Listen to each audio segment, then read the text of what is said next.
Okay, here we go. Good evening, everybody. This is the regular meeting of the Board of Education District 64. Tom is here, so we can get started. So, Tom, please take the roll. Fred Sanchez. We'll be late. Larry Riles. Here. Tom Soto's here. Anthony Borelli. Here. Rick Biaggi. Here. Mark Eggerman. Will be late. And East Wintu. Here. All right, as everybody knows, we have a packed agenda tonight. The board will have the opportunity to meet with staff and mingle with administration as we start the new school year on a high note. At 6 p.m. promptly, the board will tour field to visualize the pending new safety vestibule. Promptly at 6:30, the board will enter, should it desire, a closed session regarding a motion to go into closed session for 5 Illinois Compiled Statute 122C9, placement of a student in special ed program or other student matters, and 5 Illinois Compiled Statute 122C11, 2 litigation matters filed against the district, 1 a grievance issue, and a staff member issue under 5 Illinois Compiled Statute 122C1. All in favor of pausing the regular meeting for the aforementioned greeting of staff and the field tour, we can take a voice vote on this. Yes. Yes. Yes. Yes. Yes. Yes. Any objections? And Fred has now joined us, and not hearing any objections, why don't we take a few moments and meet and greet the members who have joined us here. Okay. The board is back from the field school tour where we evaluated the potential locations and utilizations of secure vestibules. And our next item for tonight is to go into closed session to discuss a staff issue under 122C1, review 2 instances of litigation under 5 Illinois Compiled Statute 122C11, and student matter replacement of a student in special ed under 5 Illinois Compiled Statute 122C9. I've made the motion. Is there a second? Second. Mark has got the second. We'll start with Fred. Yes. Yes. Yes. Yes. Yes. Yes. Yes. Okay. We'll go into close, and promptly at 7 o'clock we'll be back for regular board meeting. Okay, the board is back from a closed session. We will be going back into closed session after our discussion of the board committees. And in our closed session, we were discussing 2 pending legal issues, 1 a grievance under 5 Illinois Compiled Statute 122C11, student matter under 5 Illinois Compiled Statute 122C9, and we will be discussing a personnel matter under 5 Illinois Compiled Statute 122C2. It's early in the year, so the administration will be updating the board and community of summer work and district work as we get our year off. Board notes to know: tomorrow, Tuesday evening, the board will have the first special education board committee meeting held in the Lincoln LRC at 6 p.m. All board members are not required to attend. The board committee will report back to the board in open session at our next regular meeting. Wednesday brings us the ABCs of board service held in the Roosevelt LRC at 6:30, and the next meeting will be at a committee of the whole on curriculum on October 9th at Jefferson. Next regular meeting will be on October 22nd at Washington. And tonight we have with us some singers. Dr. Heinz. We have one of Field's Brownie Troops here to lead us in the Pledge of Allegiance. So if everyone could stand, and Troop 45630 will lead us in the pledge. Where's the flag? Do you have one? Hold on. It's behind the screen. It's behind the screen. Can we move the screen up? Yeah. Hold on just a moment. It's hiding, ladies. Classic. The old flag behind the screen trick.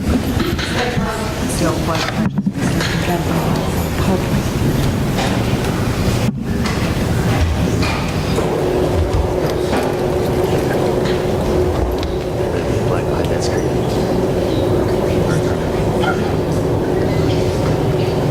There it is.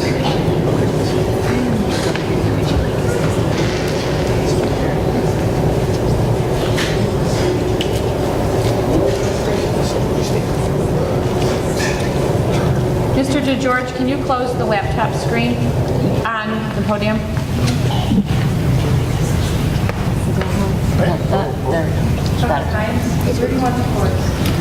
The chorus can just come on over here. On this side.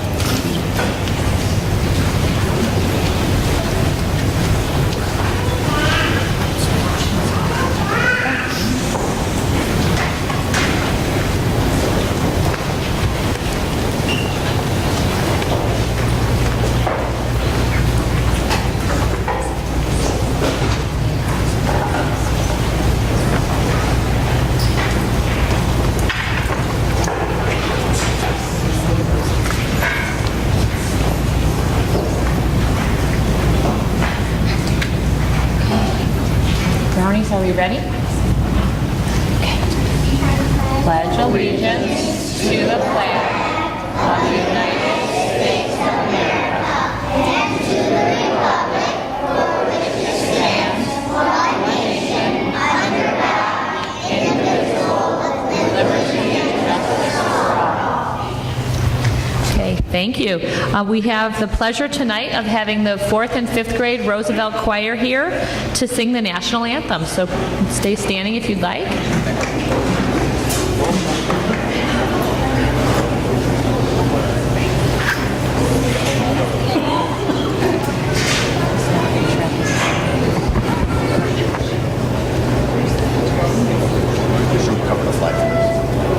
Let's uncover the flag one more time, please.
thank you so much to our Field Brownies and to the Roosevelt Chorus.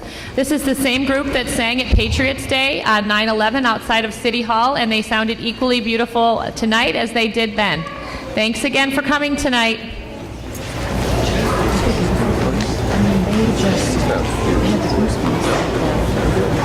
Patriots, it was just, well, that,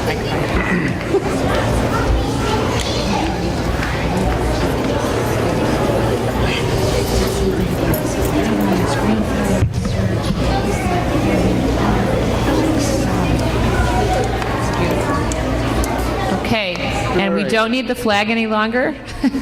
Dr. Bednar, I'm going to turn the welcome over to you. Well, one of the first projects we're going to start after tonight is we're going to move the flag to this side of the gym. It sounds like a very good idea. The other part of our welcome for you guys tonight, we had our instructional technology coach work with some of our students. One of our big goals for the year is to create a culture of literacy at Field, and so we have some of our students talking about their goals for you.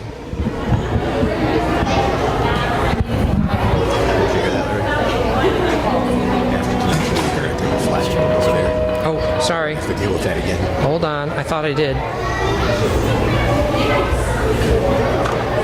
Why didn't it do it? I was there before.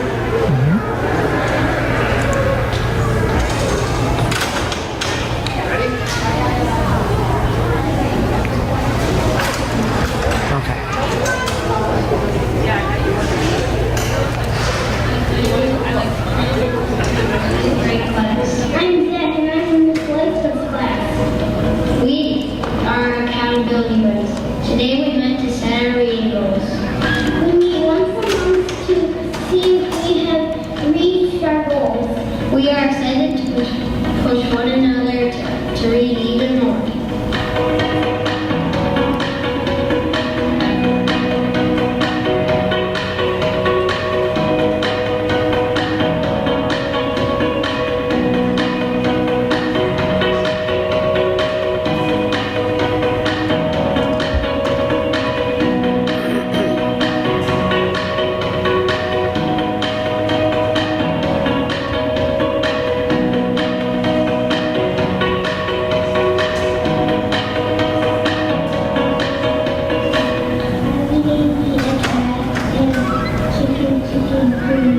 I'm reading Diary of a Kid, and I like it because it has funny plot twists. I checked out Black Lagoon. I really appreciate space because it's turning out to be an inspiring story.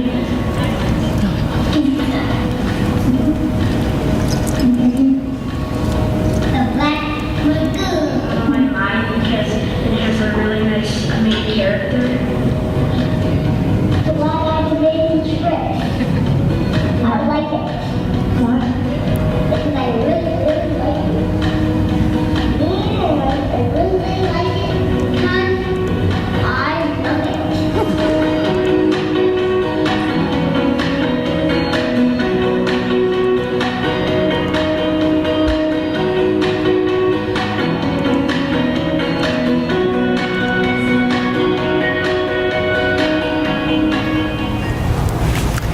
So that last part was a small group because we have PM kindergartners who had to be part of the picture too. So we really want to embrace the 64 Smiles hashtag, and we also want to make the Field School the best it can be, and our kids are well on their way to setting goals to be their best selves. So thanks for coming tonight.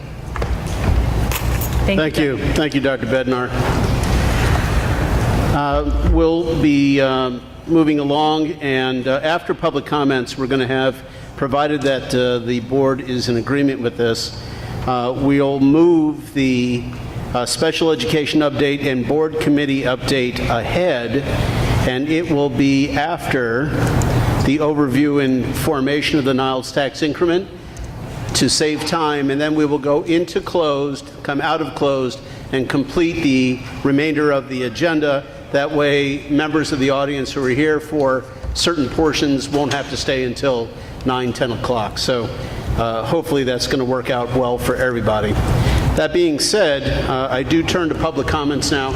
And anybody who has comments to speak on something not on the agenda, please step forward. Hi, Mickey Tessia. I just had a question. Will we be able to ask questions on special ed after the discussion of it? Will there be public comment? Again, there's nothing to vote on. We're going to have a discussion on the committees. I'll leave it up to the board on whether they want to entertain questions at that time. Board? Yes. Sure. Yes? Yes? Yeah. Okay, we'll take questions then. Any other individuals? One individual?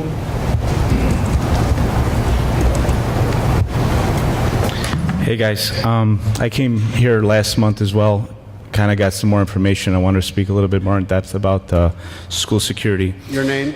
Oh, Sal Galati. It gets more difficult to hold our government accountable the further away it is because our vote becomes less meaningful. Locally, we can't have an impact, so I encourage everyone to get involved and tell your neighbors to do the same. We're going to have more success working with the board if we present solution-based ideas rather than criticism. All of our opinions should be heard, and no one has more of a right to raise them over any other. I am informed, but even if I was not, I let the public decide that and not keep quiet because an individual labels me such. I have been upset and looking and thinking about this issue critically. All of us wish we didn't need to talk about it, but I'm not going to shy from it because it is uncomfortable. I believe there should be armed security in each of the District 64 schools. I'm aware that a pilot program has been approved by the board for part-time armed security at the junior highs. My opinion is that part-time security does not address the concerns I share with others. It has been approved, so we accept that, and we can see if we can make it better. To be clear, I'm not saying teachers should be armed, only one individual whose sole job is to protect the school from violence. We need to be clear of what armed security looks like, as I do not want to defend positions I am not taking. We need to be open on hearing all sides and understanding the issue. Several people have expressed support to me privately, but are worried about being harassed for their views. This is an opportunity to show our kids what it means to work together, learn from each other, especially when we differ. I want to present some ideas and discuss them with the community. I'm open to whether this is an active or retired police officer. There are pros and cons to both. Although legal, using retired police was denied by the board, but I think we should reconsider that position. We also need to explore if the law allows for other trained individuals with military experience, etc., to be utilized. If we were to engage non-active police security, we could not have to deal with the IGA, and it would address many of the other issues presented by some citizens. Either way, it's important we know all the options before making a decision. I know this is not a simple issue, but I'll ask a simple question. Is the school safer with armed security? Banks have security to deter a robber, not primarily to engage them. The ADT sign in your yard is not inviting people to test your system, but to deter. There are many instances where armed security prevented or limited an event in a school. These tragedies last as long as it takes for police to arrive, and that is when they stop, no sooner.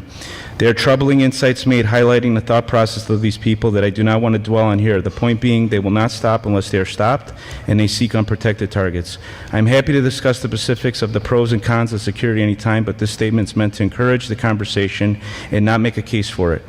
We also have a local example in St. Paul of the Cross implementing armed security at their school. This is a different situation because it is a private school, but still an example we can learn from. Like all issues these days, it is polarized. We need to look at both sides and get to the most logical solution. I've taken time to go through a presentation given to the board opposed to armed security and added my comments to paint a more complete, well-rounded picture. If any of you would like to look at it with my comments and ask questions, reach out to me. I'm not asking for moats or concrete walls as an opponent to armed security suggested. I do not want to turn the school into a prison, so we need to stay away from those types of arguments. No one would argue that a courthouse with a security guard feels like a prison. To me, armed security seems to be the most reasonable solution to the known threat we are facing. Plane hijacking is not as much of a concern today, not because the threat's no longer there, but because of the security measures put into place. Would any of us be okay to relax the security and suggest it do not happen as often so it's not as necessary? The media tends to highlight tragedies and not the instances where armed security stopped or limited an event. There's a case recently from Dixon, Illinois, but there are many cases where security worked and saved lives. We have also seen many times where parents suspected something and called the police, preventing a tragedy. So there are many things we can do now to prevent this from happening. Many issues opposing armed security stem from the level of involvement between the security and the students. Other than an introduction at the beginning of the year, an occasional assembly, the only interaction should be when the school would have called the police anyway. This is for protecting the students, not for policing them. Funding is a common concern, but we need to go in order. If the community can get around the idea of security, the funding is not large of an issue. But to talk about it now, we are not clear on what we want, is a needless debate. I will Sal, point you're going to need little to long. summarize. I apologize. People have plainly said they do not want guns in the school, and in a perfect world, neither do I, but the reality is a gun can make it into the school whether you want it or not. And if it does, it'll take 4 to 6 minutes for opposing one to arrive. Given this, I would like the response time to be as short as possible. In sum, we love our children. We need to find a way to talk about this productively. I will stay in the lobby here to talk about it with any of you, provide an email so we can share information we're sharing. Thanks for your time. Thank you. Is there a way we can get a copy of that? Seems like you put a lot of time into it, and I'd like to take the time. Okay. Yep. Please. Thank you. Thank you. Yeah. Also, the echo in here is, you got that beautiful soundboard. It's very hard to hear people talking. Is there any way we can adjust that? Really? Pretty much the ceilings. Maybe turning the speaker to face a little bit this way, because I had a hard time understanding. Yeah. I'm sure it's the echoing. I'm sure it's difficult. Are there any other speakers? No. I'm not seeing any. Sal, please make sure that gets forwarded to us, okay? The next item is a very important item. It's the action item found on page 9. Tonight is the formal adoption of the annual budget. We've had 4 prior discussions, with the last review on 8/27/18, which was a public hearing of the budget. And for that, I turn to Ms. Kolstad, our CSBO. Thank you. Can you bring up those slides? The Board of Education received either a hard copy as requested or an online copy of the 2018-19 budget and all the required documents that go with that. Since the last time the board saw the budget, we had a few additions in the budget. We need to find where it is in here. One thing that happened was one of the Quest bills from last year was not paid until 2018-19, so we had to allocate the funds for that, which was over $100,000. In addition, we've added funds for a boundary study. After meeting with Dr. Frost on her budget, we moved $100,000 of our $500,000 contingency into special education for purchase of curriculum materials and other items that she deems necessary for the program. Psychological services, we need to update our materials in that area, so we added there also to the budget. In Fund 60, we had 2 remaining bills from 2017 that we paid out, one to National Roofing for $181,000 and one to Cryer Olson for $55,000. So those are the changes that were made in the budget. I also handed out to the board, and there's out on the table copies of the summary of our financial projections. So our unaudited actuals for 2017-18 are 69.98% or 255 days cash on hand. Our adopted budget right now is sitting at 66.19% with 242 days cash on hand. At this time, we have 3 years projected beyond this. We'll add another year when we bring the tax levy back to the board. On the other side of your sheet, or the next slide, Dan, we put into graphic form the projection of our annual operating fund balance compared to the 120 days of expenditures. So we are holding pretty steady in terms of, revenue and expenditures at this time. Are there board questions of Luann regarding this? I have a couple. Anybody else? Not hearing anybody. First question is, on page 18 of the packet, the information that we got, 2 questions. On line 11, which is total receipts and revenues, it says under educational, $94,413,000. I'm sure that's a typo. I don't know what page you're on because I have a hard copy. Page 2. In the budget? In the budget summary. Page 2.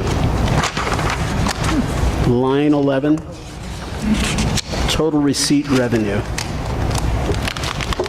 Column C. Which one is he looking at, Lori? It's the multicolored grid that has some salmon in it. No. It is page 2 of the budget form. You can pull it up on your computer. I just... Do you have it up there? Are you, Summary. the budget summary?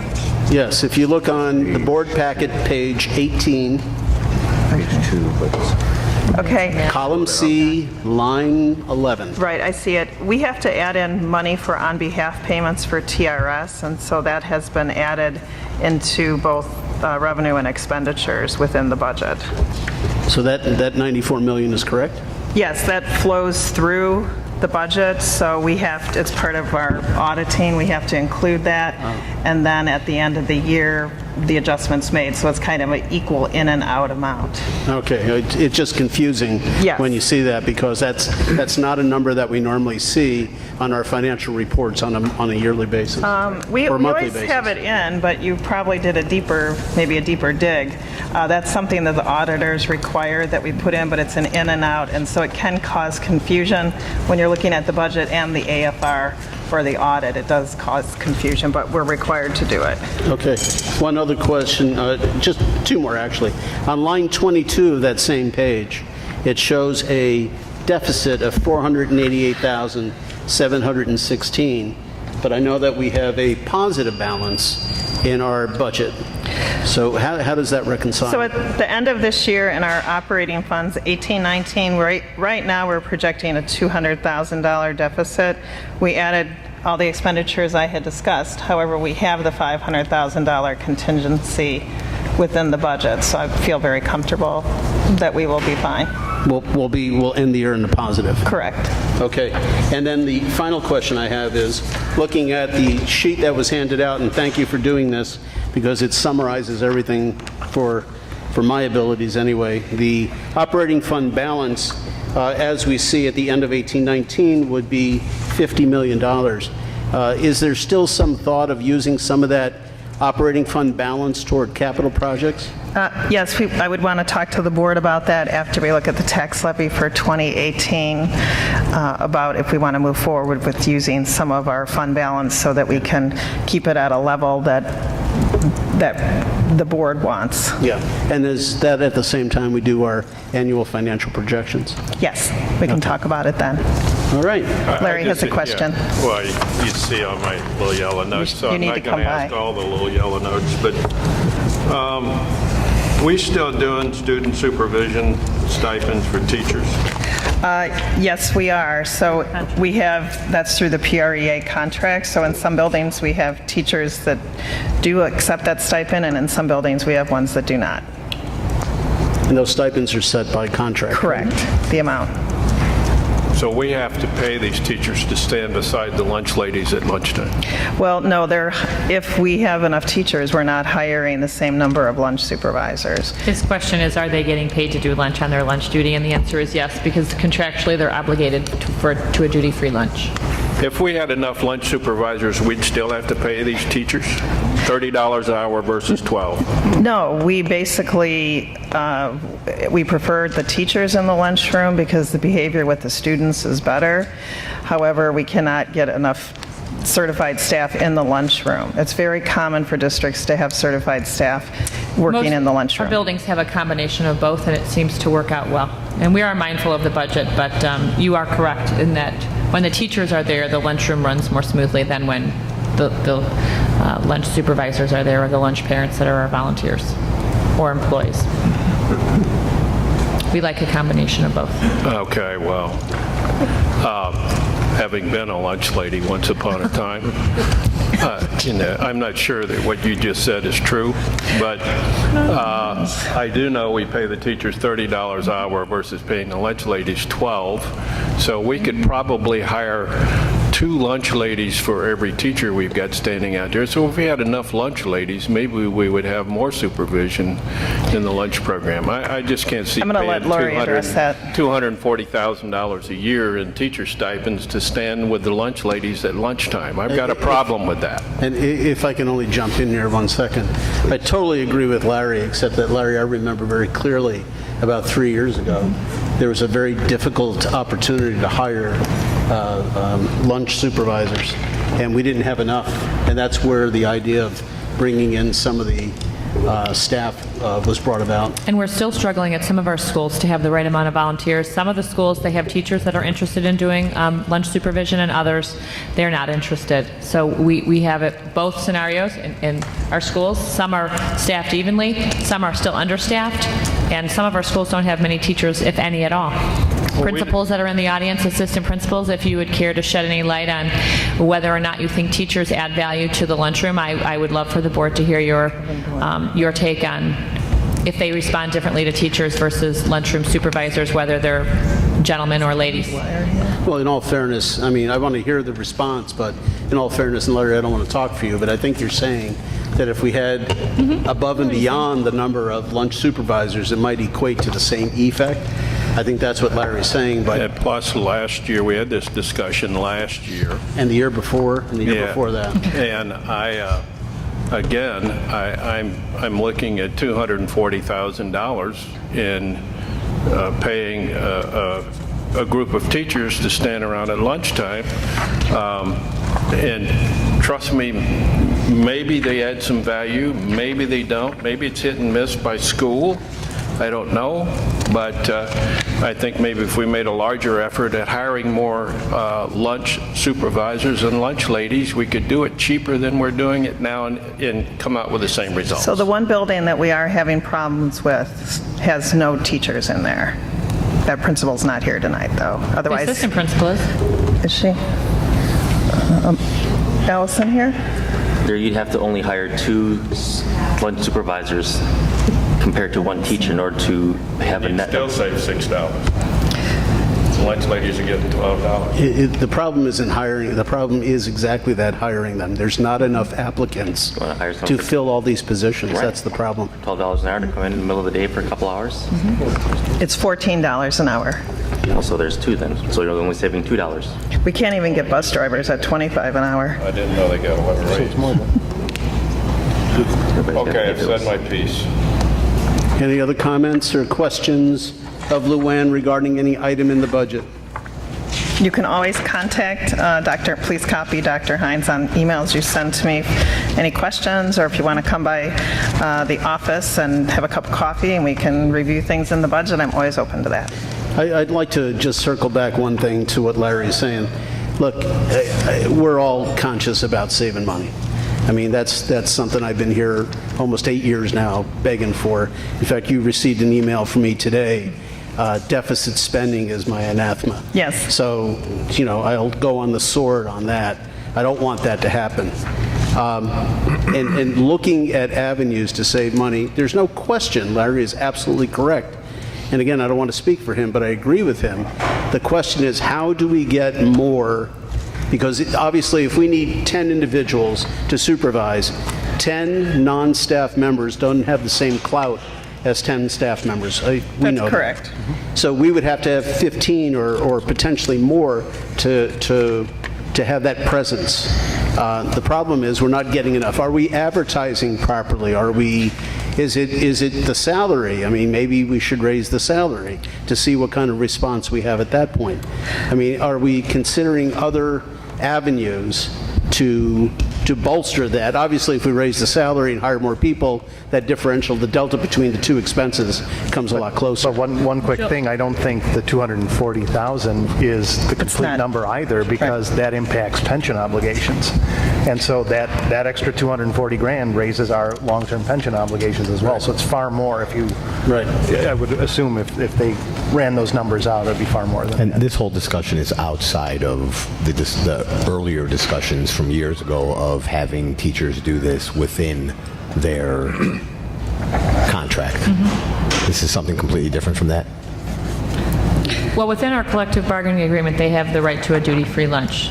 So if they have to voluntarily, they have to be willing to take on an assignment, and they'll be paid for it if they do. Right. But we cannot assign them anything to do at lunch without So then their what Larry is saying is, what then if they're not going to be doing it part of their original salary, instead of giving them a stipend at $30 an hour plus whatever effect it's going to have on our pension and so on and so forth, hire more non-educators to do the work. Yeah, I'm tracking with what Larry's saying. The problem is we're not fully staffed right now with lunchroom supervisors.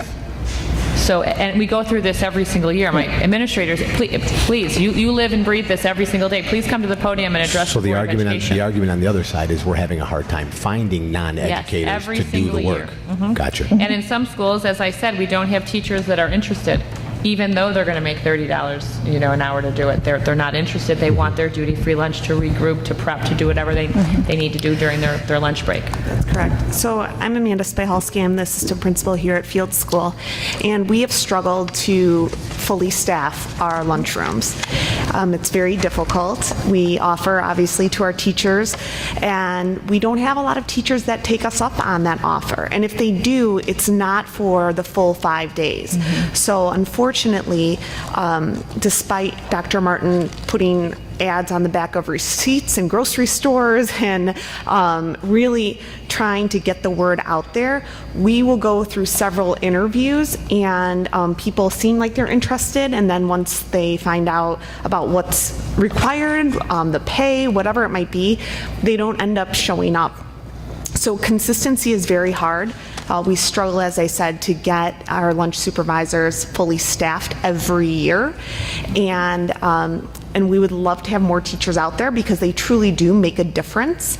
But it's up to them, and it's unfortunate. But all of us in the AP role have really prioritized this because we know safety is a major concern for us when we aren't fully staffed. So that's my take. And Lori, I might just add two things. So Larry, to your point, I think that we would love to be fully staffed, and we're looking at new ways to advertise and try to attract. As Amanda said, we're looking at the back of receipts such as Mariano's and Jewel and things of that places. I think one of the other things we should note also is that the middle school, that stipend, we hire only teachers to do the lunchrooms at the middle school, and I assume that stipend is built into that budget too. Yes, it is. Talking about. So It's separated out by school. I picked it out. All right. I understand who's getting away. But I think to your point, Larry, I think we'd love to have both. I think we'd love to have a fully staffed lunchroom supervisors, and we'd love to have some of our teachers in providing assistance I to them. appreciate what you have to say, but you being the HR director, make a bigger effort. Will do. Okay. Further comments? Not hearing any. Would anybody like to make a motion? I move that the Board of Education, Community Consolidated School District 64, Park Ridge, Niles, Illinois, adopt the budget for the fiscal year beginning July 1st, 2018 and ending July 30th, 2019 as presented. Second. Mark has got the second, starting with Eastman. Yes. Yes. Yes. Yes. Yes. Yes. Very good. Thank you. And thank you, Luann, for, I know an extraordinary amount of effort goes into preparation of the budget every year. So Thank you. Thank you. Next item is the Niles tax increment financing. Beginning on page 154 is the discussion on the Niles TIF. We have with us tonight Aries Taliana. Hello there. Long time no see. It's been a while. Yeah. Except now Niles has got a TIF. Yes. Yeah. Aris Talianis from Franza Gradlet. Thanks for having me tonight. Spoke with Luann and Lori, and they had asked me to do a little overview on tax increment financing, talk about the Niles TIF, and then talk about the Uptown TIF a little bit as well. So why don't we go to the slide, what is a TIF district?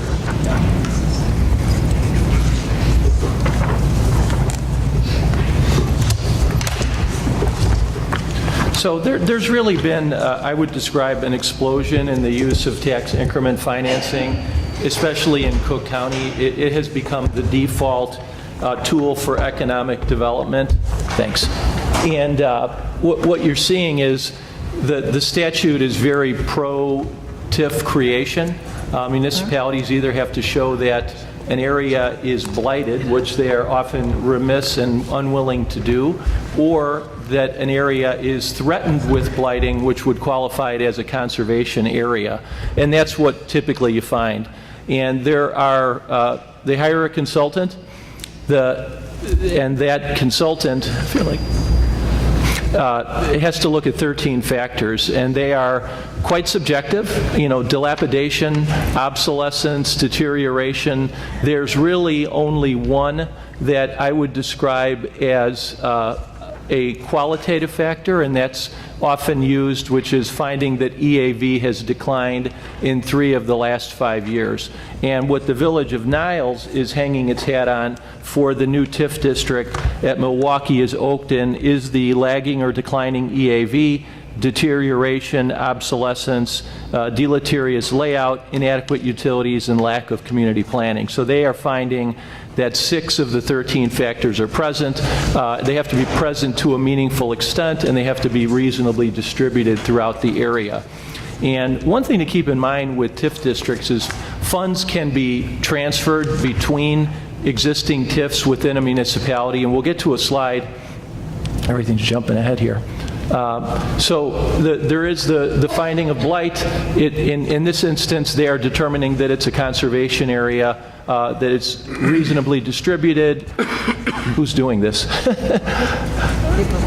It must be, yeah, okay, no problem. As part of the, it's fine, yeah. As part of the TIF establishment process, the municipality has to convene what's known as a joint review board, and the JRB is made up of members from the affected elementary, high school, community college, all the local units of local government, as well as the county, and then there's a public member, and then there's somebody from the municipality as well. And that entity makes a recommendation.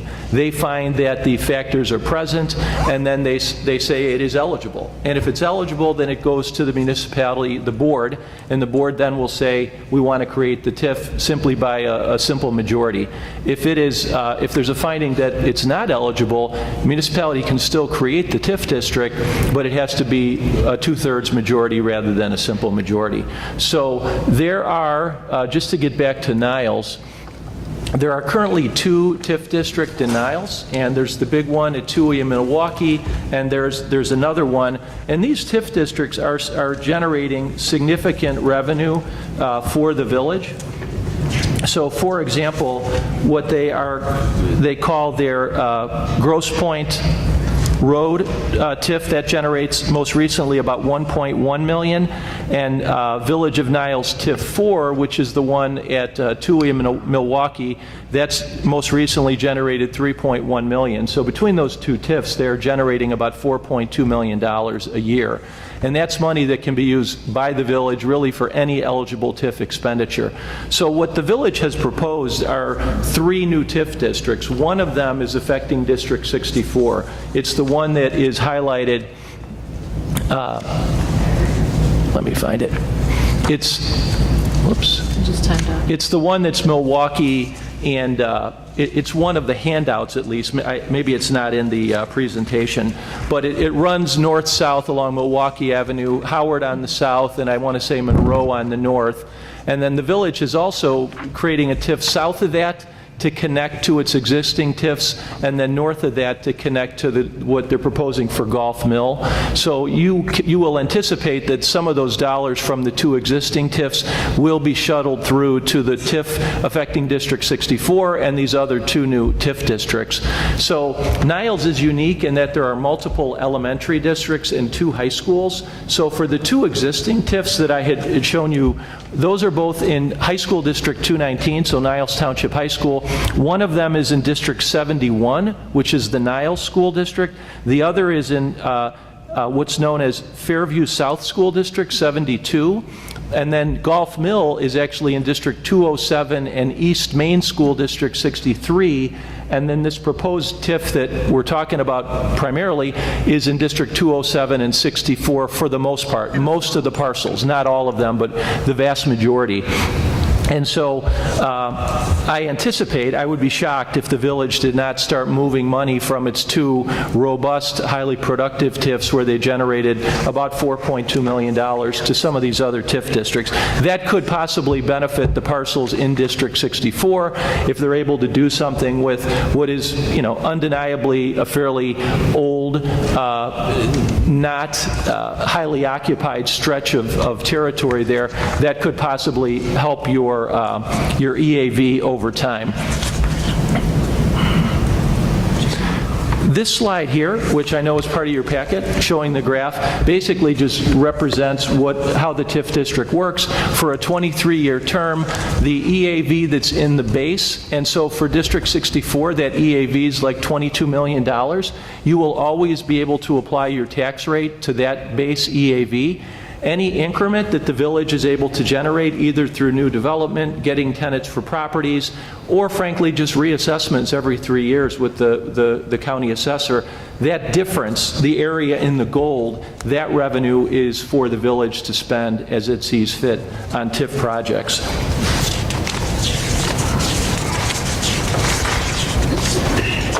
And then another slide that I wanted to talk about too is the Uptown TIF for the city of Park Ridge. This is something that most of you are probably familiar with. There was an IGA created in 2003 providing for revenue sharing, and then around 2012-13, the city, after the Great Recession, their projections for revenue generation, payments to the school districts and surplus were dramatically affected. They stopped paying on the IGA.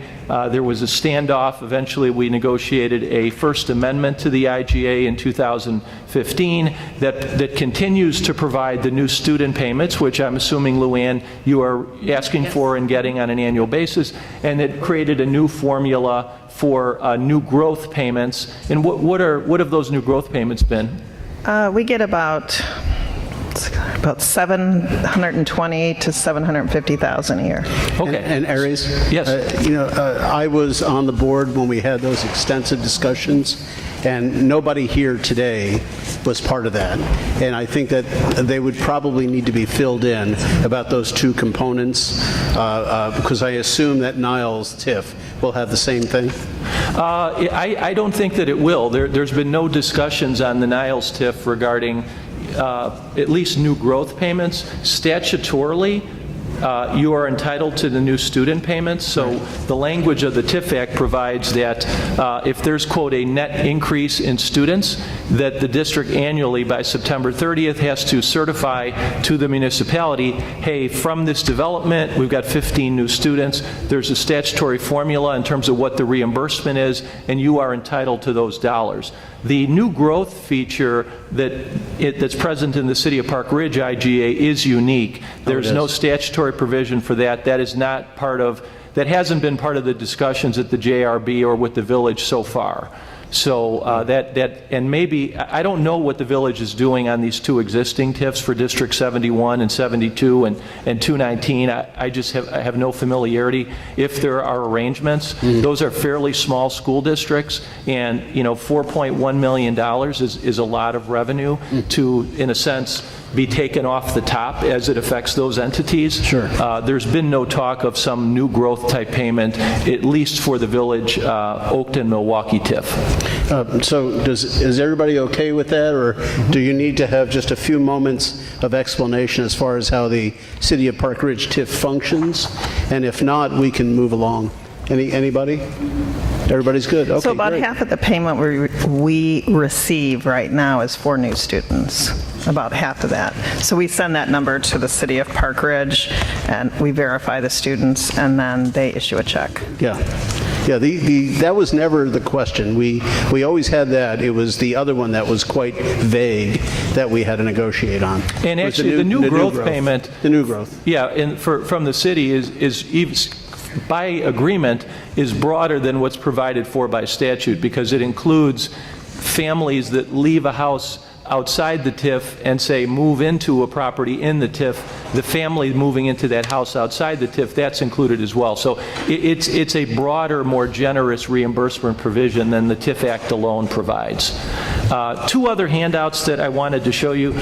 This isn't part of the slides, but it was part of what is in your board packet. This is just the budget document showing you what the village is going to be spending on the Milwaukee Oakton TIF. They have a budget of $35 million. Most of it is land assembly and acquisition costs. My guess is that, there's a lot of small little parcels along Milwaukee there. They want to buy them, consolidate them, and make them more developable for a modern type of development. So that is highly likely likely. They're going to put in public improvements. You know, these are normally things that a municipality should do out of its own budget, sewer lines and water lines, but we're seeing more and more TIF dollars are used for public improvements. That's just what's happening. And then with respect to that porting or transferring concept, at the bottom of this particular page 25, the village says, you know, pursuant to the act, the village may utilize property tax revenues received from another contiguous TIF to pay eligible expenses in this one. So they're basically saying, hey, we can do it, and the odds are they're going to do it. So that's what's happening with the Village of Niles. You're going to see effectively their entire Milwaukee Avenue corridor in a TIF district. The practical effect of that is any growth that they're able to create will not accrue to the local taxing bodies. It will be for the benefit of the village only. All, you know, 64, 207, 219, the other elementaries will have that component of their tax base frozen in time, and any difference in terms of your levy, et cetera, will have to come from other parts of the tax base. So, yeah.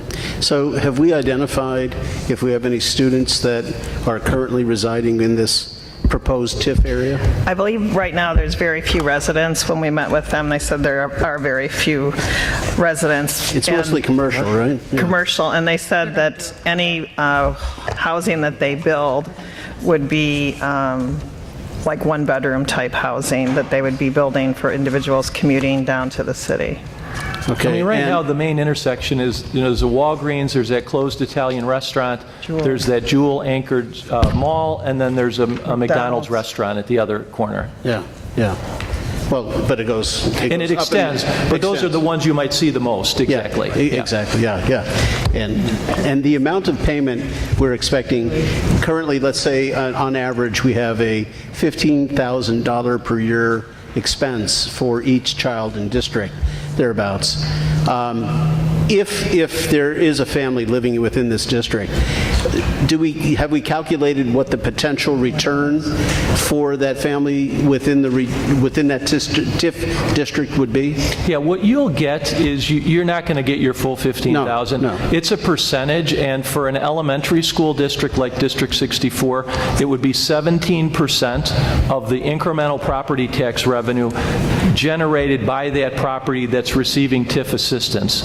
So let's say the EAV on a new property is $1 million, you would get $170,000. So if it's generating 10 students, that's great. If it's generating 20, it's a losing proposition, but you're still getting something. But that's the statutory cap for an elementary school district like District 64.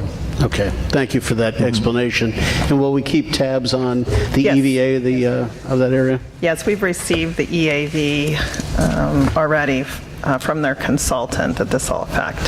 So it's about 23 million? That's about right, 22, 23. That's the frozen amount, which is great. That's a nice base. The village is going to have to build on that. So 10% of that would be 2.3, and then, so I mean, the numbers add up. 23 million, right? So 17% of that would be... Well, that's the base, Dr. Borelli, so that means that's already baked into your tax base. What the village will get, any growth on top of that 22 to 23 million. Right. You will always have that base in your tax base to levy against. Okay. All right. It's just any of the incremental growth beyond that. It was hard to understand 4 years ago, and it's just as hard to understand today. Right. It really is. Yeah, there's been a tremendous amount of TIF activity countywide, and you know, you've got some communities with 9 and 10 TIF districts.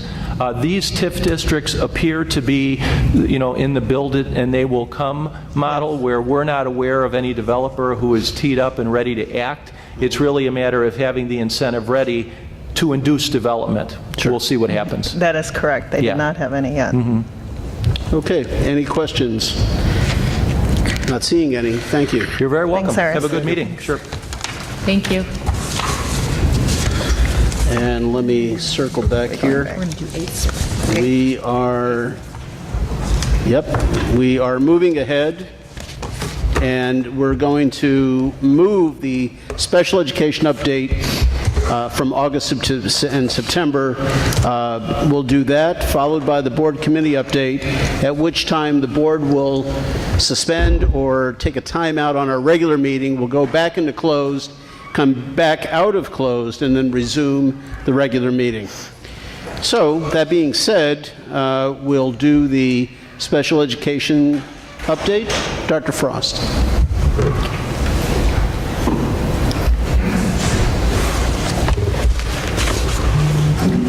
Okay, I'll be providing an update on the special education and the progress that we have been making in meeting our targets from our last board meeting till present.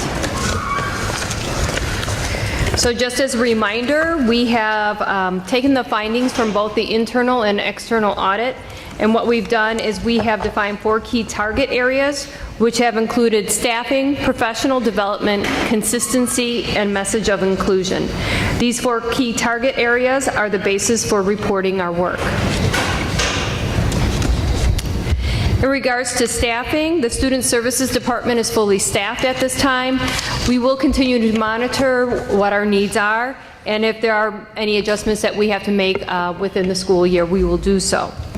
Moving forward, the department is engaging in a projection process that we will begin this school year. The process will consider rules and regulations as well as student needs. We will also be looking at having a staff survey sent out probably the beginning of November. It's very typical to do a staffing needs survey in preparation for the budget for the following year. So we'll engage in that as well. In terms of professional development, we've had 2 pretty large trainings in this past month. Michelle is providing actually 504 training. She did 1 session last week, Thursday, and she'll do another session tomorrow for us. And it's a cross-section of special education staff and administrators who are working through this 504 training. And then we will use that training then as a basis for creating a 504 manual. We currently do not have a 504 manual. We also had training done by one of the other attorneys from Hodges, Louisiana on school records. And what we've done is we trained all our special education staff on that and a cross-section of administrators. We have also provided training to several of our staff in regards to curriculum programs. Right now we're piloting 5 curriculum programs, as well as providing training on the Embrace IEP system.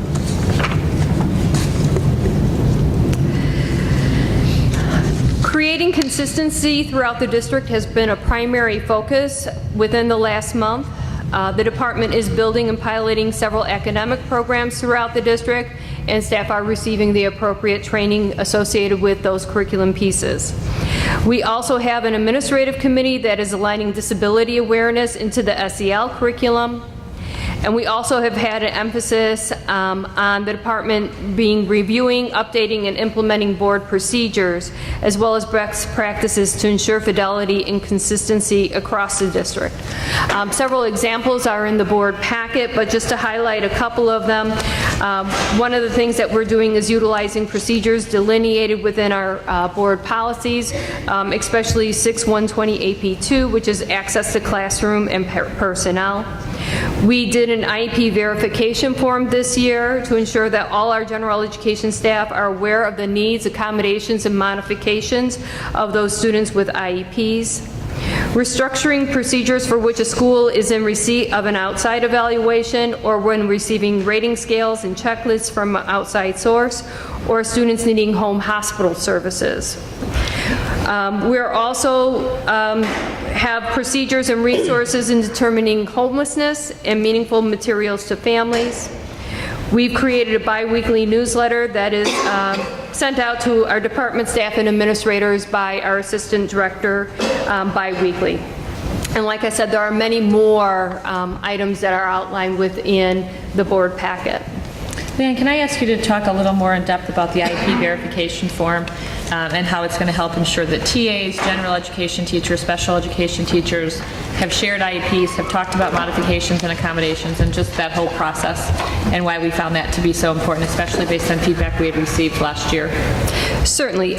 This is something that is in the audits and also something that has come out of PT3. It was one of the items that was listed on their priorities.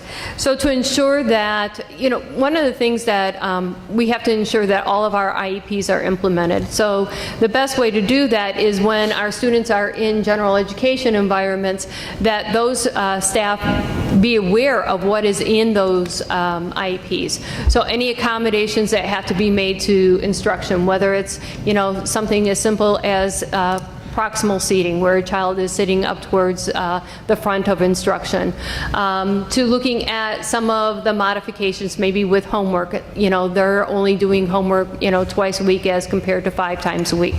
And also looking at, what is it that we have to do for assessment for these students. Within the IEPs, they talk about what district assessments we do and what kind of accommodations we need to make for those, whether it's be extended time or being pulled out in a small group or having portions of the assessment read to them.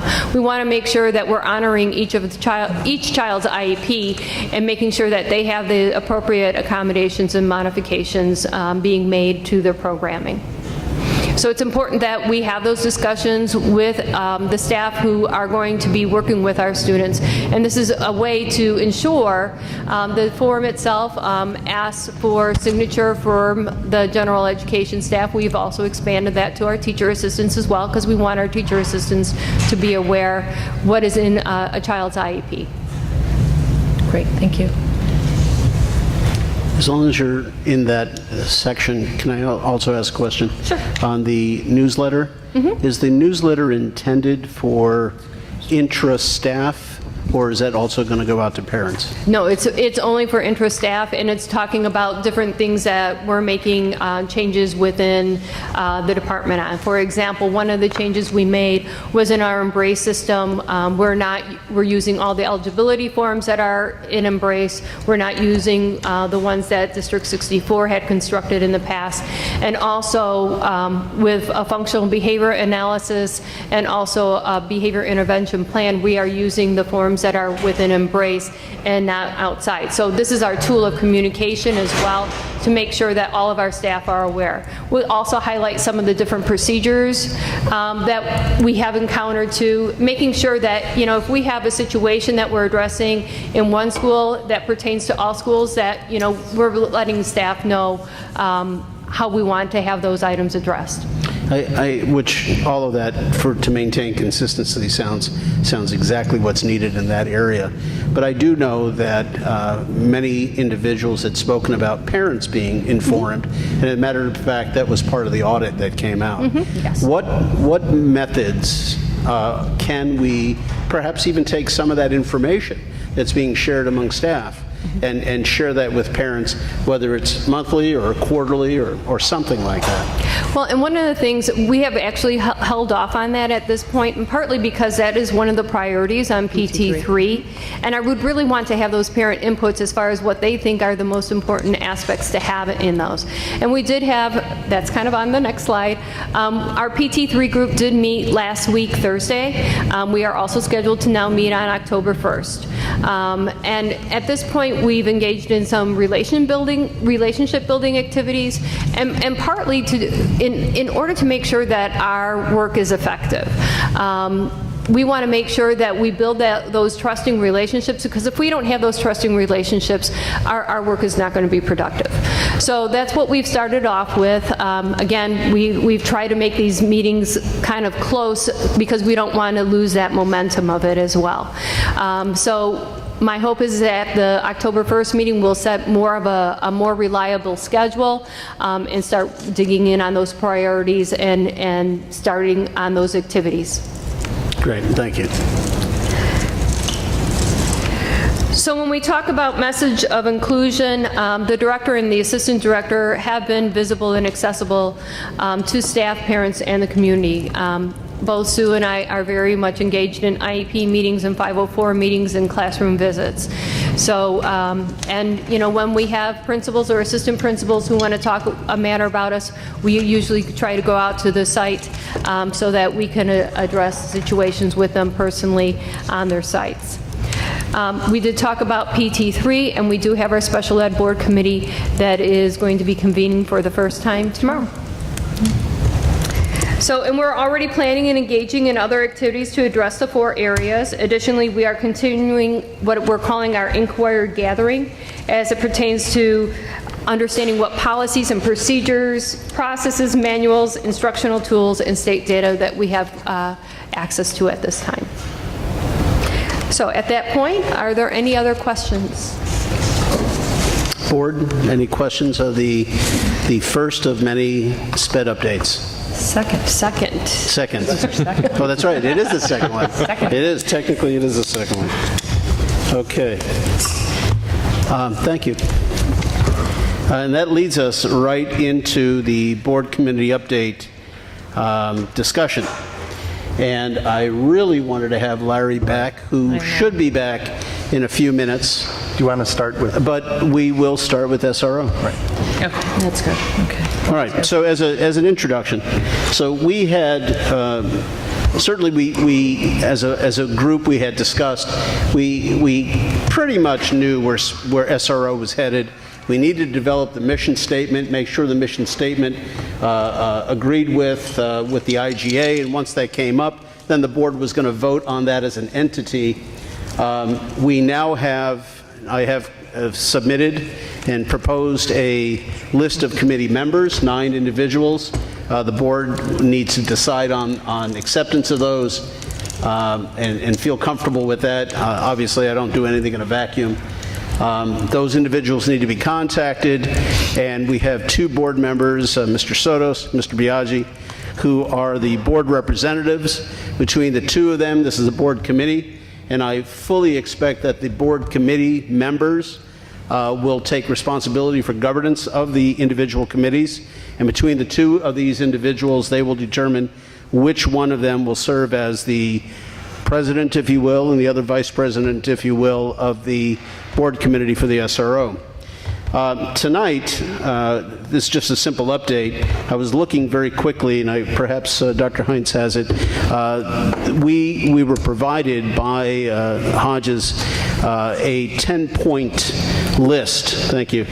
A 10-point, I forgot to print out mine. A 10-point list with which to solidify the formation of the SRO committee so that they have their roles, their format, their goals, what they need to do to get rolling and get started. So, Tom, Rick, any input before we get rolling on these 10 points? Nope, not for me. You good, Tom? So the process of selecting the members for the committee is finalized, or how are we going to handle that? The process for selecting those 10 individuals or 9 individuals lies with me, and that's in our board policy. I have already sent you an email listing those 10 individuals, so you're aware of that. Should there be any comment with those individuals prior to reaching out to the community members, obviously I want to hear about it beforehand. But that has already been accomplished on my part. The part that we're doing tonight is formulating and establishing the criteria for which the SRO committee is going to function, and that's going to be based on the recommendations from our council. Thank you. All righty.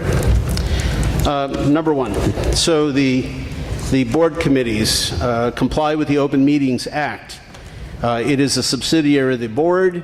All members of both committees, so whichever individual of the community is selected or asked to join this particular board committee will need to take the Open Meetings Act training program, which I believe is about, it's been a long time since I took it, about an hour. Guys, when you took it, was it about an hour? Mm-hmm. And it's online, and it's through the ISBA So it's Lisa Madigan's office. yeah, it's easy enough to do. It's about 90 slides. I take it every year. You got done with it in an hour. You were. I've done it, cooking. yeah, 9 You've times before. Done it 7 times in the Park 8 times District. But those of you that in the audience that are taking it, it's about 90 slides, and then there's a test. With the special education committee, when we sent out the letter that Larry, Fred, Leanne, and myself put together, we included the link so members could get a jump on doing that training prior to our kickoff meeting tomorrow. And we'll do the same once you do. Yeah, I was going to say, just a thought, because again, I've done it 10 years or whatever now, and Tony, I know you've done it a lot of years as well too.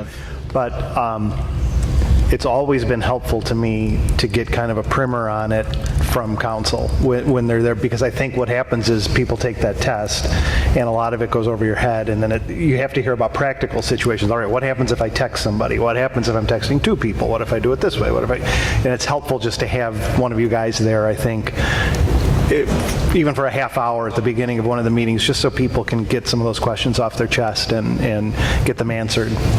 I don't want to be in that position of answering them for the board, I think. So I don't know what everybody, and I think the same would go for the SPED committee as well too. Agreed. That would be helpful. Just are we planning on having any representation at the SPED committee tomorrow? We were not. No. So I don't know if the individuals from the community are here tonight, because we could. I know some are here, but I don't know if it would be appropriate to have that conversation now and get it over and done with, and more importantly, have it on camera. Yeah, that's a great idea. That way we can actually have a reference to it. Right. So can you give a 5-minute primer? Or I see Mr. Loisy back there. If he wants to participate in a 5-minute primer on the Open Meetings Act. I mean, I think what's helpful, just to distill it down rather than give a 30,000 foot, is give the practical things, because there are going to be practical issues with a non-elected board or committee in this case, where people are going to be interacting. They're not going to necessarily understand the bounds of what we're normally bound to, and just talk about some of those practical issues that people will be dealing with. Okay, so and I may invite my colleague Tony up here only because he has the context on the formation of the committee and the committees that we're speaking of. I understand it's an SRO committee and a special education committee. So I gave you the out. I said he was here. I know, and I looked around frantically for him, and I found him. It is. Yeah. Everybody hear me okay? And I will, of course, jump in. So just show of hands, how many people are here that are going to be potentially serving on the committee? I'm sorry, I'm just joining. Well, so far we're only talking about the SRO, but I wanted to get it on camera for the potential, I'm sorry, SPED, but I want to get it on camera for the potential SRO. All right, well, I can talk here for a couple minutes, but still, the best practice is most likely to be sitting down with each committee for, you said, maybe 30 minutes after they've done the training. Right. Because that's where a lot of the questions will come from. The training glosses over the general aspects, but for you to really understand, as you guys are well aware, the Open Meetings Act and the potential pitfalls. And to that point, the first SPED meeting is tomorrow, and I don't believe either you or any colleague is going to be there, so that's the benefit. Yeah, well, tomorrow, it's the practical implications that you need to be worried about are not typically what's going to be happening at your meetings. You will be there. So you guys will be helping. You're familiar with the Open Meetings Act. If the meeting's been posted, and we've done anything that we needed to before the meeting, but for there being action items, which I don't see a lot of substantive action items in these committees, that should be pretty well controlled. But the big issue is going to be that when you walk away from the committee meeting, members of the committee, appointed members of the committee, just need to understand that if you're discussing district business, which would be the subject matter of the committees, that you cannot do it in what would be a majority of the quorum. Do we have a number? 9. 9? Okay. So first of all, anything more, so majority of quorum, so what are we dealing with then? We're dealing with 4.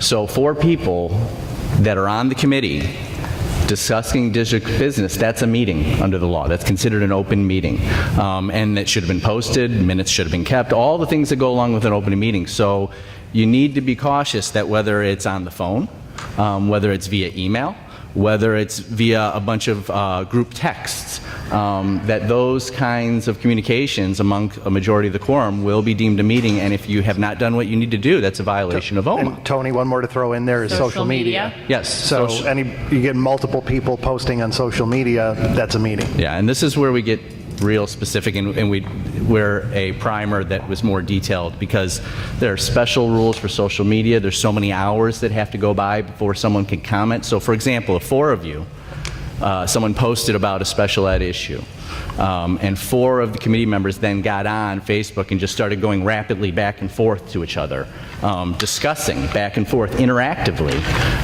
that could be viewed as a meeting. But there are special rules that have come out of decisions, like if you comment but then wait 4 hours, that won't. So you can see it gets real detailed. And if you have any questions, before you misstep, always send in an email to the superintendent. But really, hopefully, a lot of your business will be done at the table. And then when you walk away, you just got to make sure that one major rule, that a majority of the quorum isn't discussing district business. And Tony, if there was that kind of discussion occurring because they're on a board committee, that discussion is FOIable, correct? Well, any records that would be deemed district records, and I'd have to, again, I need to know the facts scenario. But it doesn't matter if it's 4, it could be 2. Two people discussing. Right, you're a member of basically a public body committee now, so anything that you're doing that is, again, it's not going to be your personal stuff, but anything that is deemed business of the district could potentially be subject to FOIA. There's a bunch of exemptions under FOIA, as many of you may know. Tony, so that brings up a question that I know we brought up, and I don't see it on our list, or maybe I missed it, but... I think it's number 10. No, that's the tort immunity. I'm thinking about the email situation. So for the board, we have district-provided emails at a D64 email address. So for committee members, other non-board members, they're not going to have those. So let's say we get a FOIA request for all emails discussing blah, blah, blah. Now we're going to have to be using forensic ESI, vendors to go in and pull stuff from. I mean, what we typically start to do when we get those kinds of FOIA requests that involve email addresses that aren't on our server but may potentially be subject to FOIA, is that we start with the district server, right? Because if emails are coming in and out to other people, that's where we usually start. And then after that, if we don't feel that we've adequately investigated and found public records, all you really can do is ask the other individuals to please go through your emails and provide anything that potentially could be responsive. Right. So there's obviously going to be a lot of that with only 2 of 9, well, not necessarily 2 of 9 members, because there could be, like Dr. Frost, for instance, she'll be on the committee, or, so. Yeah. But probably half the email addresses are not going to be D64 email addresses. Yeah. Yeah, and so you just have to do your due diligence. It's not perfect, but the best you can do is ask, investigate, and then try to get everything responsive. Yeah. And so so I've always wondered this question, even for us up here and not just on the committee, what is our legal obligation from a records retention policy on, for instance, text messages? So I know I sort of know what ours is, or I think I know what ours is, but is it the same for these committee members then? So if somebody's texting. It depends on it's hard to, unless you know what's in the record potentially, it would fall into one of many classifications, but there usually is a classification that deals with quick contemporaneous emailing and things like that, where your record retention deadlines aren't very long. So I'd have to check your record retention policy to see how you've designated the different records. I guess the point is the records retention policy applies to the committee members as much as it does to the board. If it's a public record. Yeah. So if there's 2 people discussing committee business by text. Yeah, substantive business. If we're talking about scheduling a meeting or something like that. But if it's deemed a public record, you have a record destruction schedule, which should indicate how long you have to keep it. Okay. And by the way, hello everybody. I'm just Hi. So are we good for now? And then we can talk. Anybody else on the board who's subject to this day in and day out think of any other issues the committee members need to hear now that we deal with? Other than obviously the public thing too. It's not just written communications. Yeah. And again, things may come up. Right. And if they do, don't ever hesitate to contact, email, or phone us. It's on part of your retainer agreement for questions like that. So. The committee members are all going to take the course, so they're going to understand it. And just like us, they're going to learn on the fly the way we did when we first got on here. And if something does come up that looks or feels wrong, one of us can jump in and say, hey, committee member, be careful because this might be, stepping over the line. We don't want to get ourselves. And as it grows, it'll naturally, everybody will fully understand the process. Actually, maybe, Tony, talking just 2 seconds about the penalties for violation of IOMA and what they are. So, I mean, it depends. It goes from a simple civil kind of remedy or a decision through the AG, but there are potential, if you're willfully violating the law, there potentially could be criminal implications. And I was going to say, you need to come over here. I was going to say, to make it very simple, if there are any community members who are on these committees, if they have any questions, the easiest thing is just to ask the board representatives. And if they need to have clarification, they could either go through me or Dr. Hines, and then we could reach out to Mr. Loisy. So there are avenues, plenty of avenues to determine how to function in this area. So please, you had a question? I was wondering, would it be possible to make a domain for, D64 SPED committee, .com, so that we don't have to worry about... For emails? Yeah, for retention in, my Gmail account, which has like 10,000 unread messages. Well, there's the IT person right there. Could we... Use your mic, please, or come up to the... Thanks.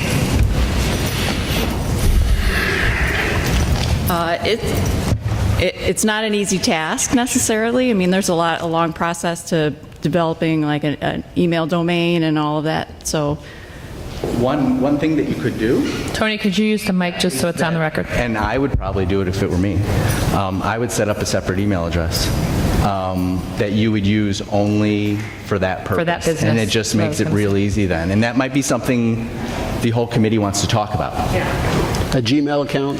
Yeah. Or whatever they want to use. their As long as provider you just would have be. something separate Dedicated for committee work. that doesn't commingle your personal emails with whatever business the committee would do. Right. Yep. That makes sense. The next item on the Gang of 10 here is the TIPA committee.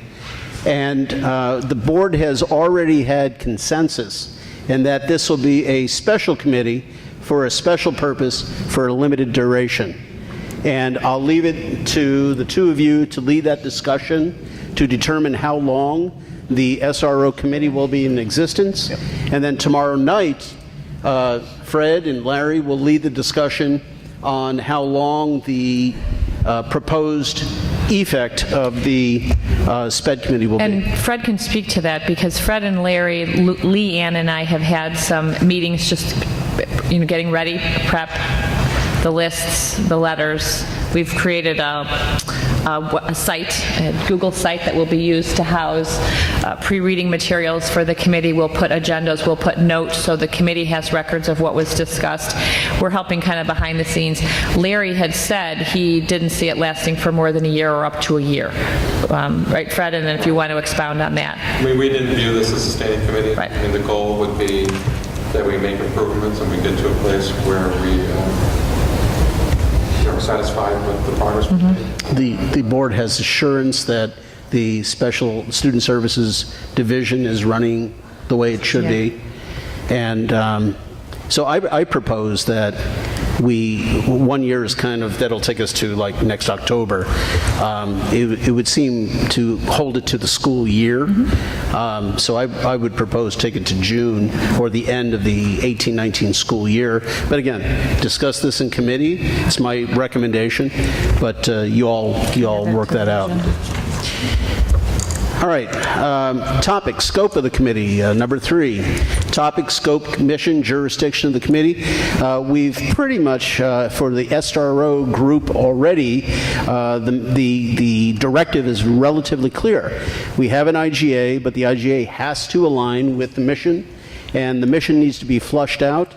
and take in consideration of all the concerns that have been raised and make sure that it is functional and solid and debate-proof, and it is what it is, and have that flow seamlessly through the IGA.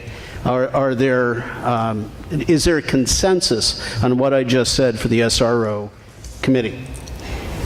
Yeah, I think what we discussed before was we have to start with that mission. Yes. And confirm that there's a problem we're trying to solve, and the purpose of this program is going to be to solve that problem. Yes. And then we retool the IGA if necessary to comport with that. And then I think the other component of that was the metrics, making sure that we have developed some type of metrics to be able to assess whether or not we've attained the goals that we had set in the pilot. Again, assuming that we get to that point where yes, it makes sense to do that. So mission and metrics, M squared. Are you okay with that? Yeah, that's what I was, my understanding of what the yes was. And Fred and Tom? Sure. Okay, so we have consensus on the scope of the SRO committee. The charge or authority of the committee, I've proposed that a board representative take charge of the board committee and lead and frame the discussion similar to what we do at our regular board meetings. Committee membership, that's been solved and resolved.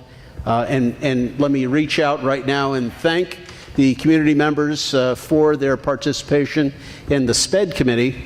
Much will be asked of you, and I appreciate your time and work in this area. And similarly, I reach out to the proposed members of the SRO committee when they are asked to step forward and put the time and effort into getting this done right. The timing and related operational issues, how often, how long to meet, where to meet. Let's solve the easy question, the where. Dr. Heinz, do we have a location facility? So for SPED, we agreed their meeting will be September 25th, which is tomorrow, at Lincoln.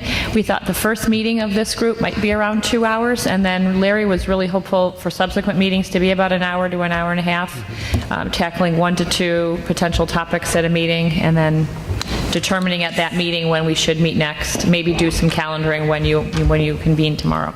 And are they all, for SPED committee now, are they all intended to be held at Lincoln? If it's available, yes, that's our preferred location. And what do you suggest for SRO? I would say Lincoln if you're That's both fine. amenable. I mean, it's a nice new space, it's big. Is it cold? It's not as cold as here, no. Okay. It's freezing here today. So yeah. LRC you're talking about. in LRC. Lincoln. Mhm. Yeah, Okay. That works? So barring, make sure. yeah, so barring previous occupancy, right.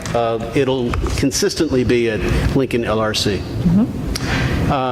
There'll be obviously, once the community members have been contacted and have agreed to participate, the first meeting for the SRO will be made. It's a TBD. So TBD, yeah. All right, communication. Who will receive the formal committee minutes? The formal committee minutes, I suggest, simply come before the board. Who's taking the So formal what I'll committee tell you, minutes? so for that's- SPED, Well, Rick, it's that's all Fred. part of the, No, I'm like, governance. I said it's Fred, and his eyes popped out of his head. It will be Sue Wan. She's our new assistant director of the Student Service Department.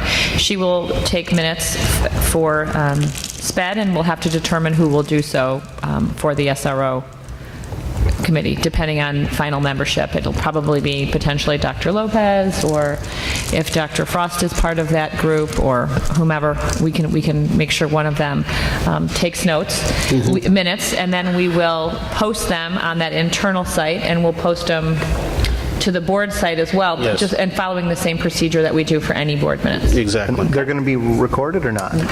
We were In not any way, planning audio on or recording, video, no just- recording. No minutes. recording, but there will be minutes. Tony, do we have a legal, sorry, Michelle, No. too? We don't have a legal obligation to record audio either? No. Okay. No, closed, there's legal for closed audio, and for, there's no requirement legal for videotaping, even our regular meetings. Right. All right, resources. Will the committee be supported by the district in any way? Well, if there's any cost for Open Meetings Act training, and there isn't, supplies, I think that we have enough pens and pencils around that we could We probably... do. We'll make sure there's note book. We usually have, if you can think of the Superintendent Community Relations, SEL, we have notepads, we have pens. As I said, we'll have a Google site created. We have one created for SPED.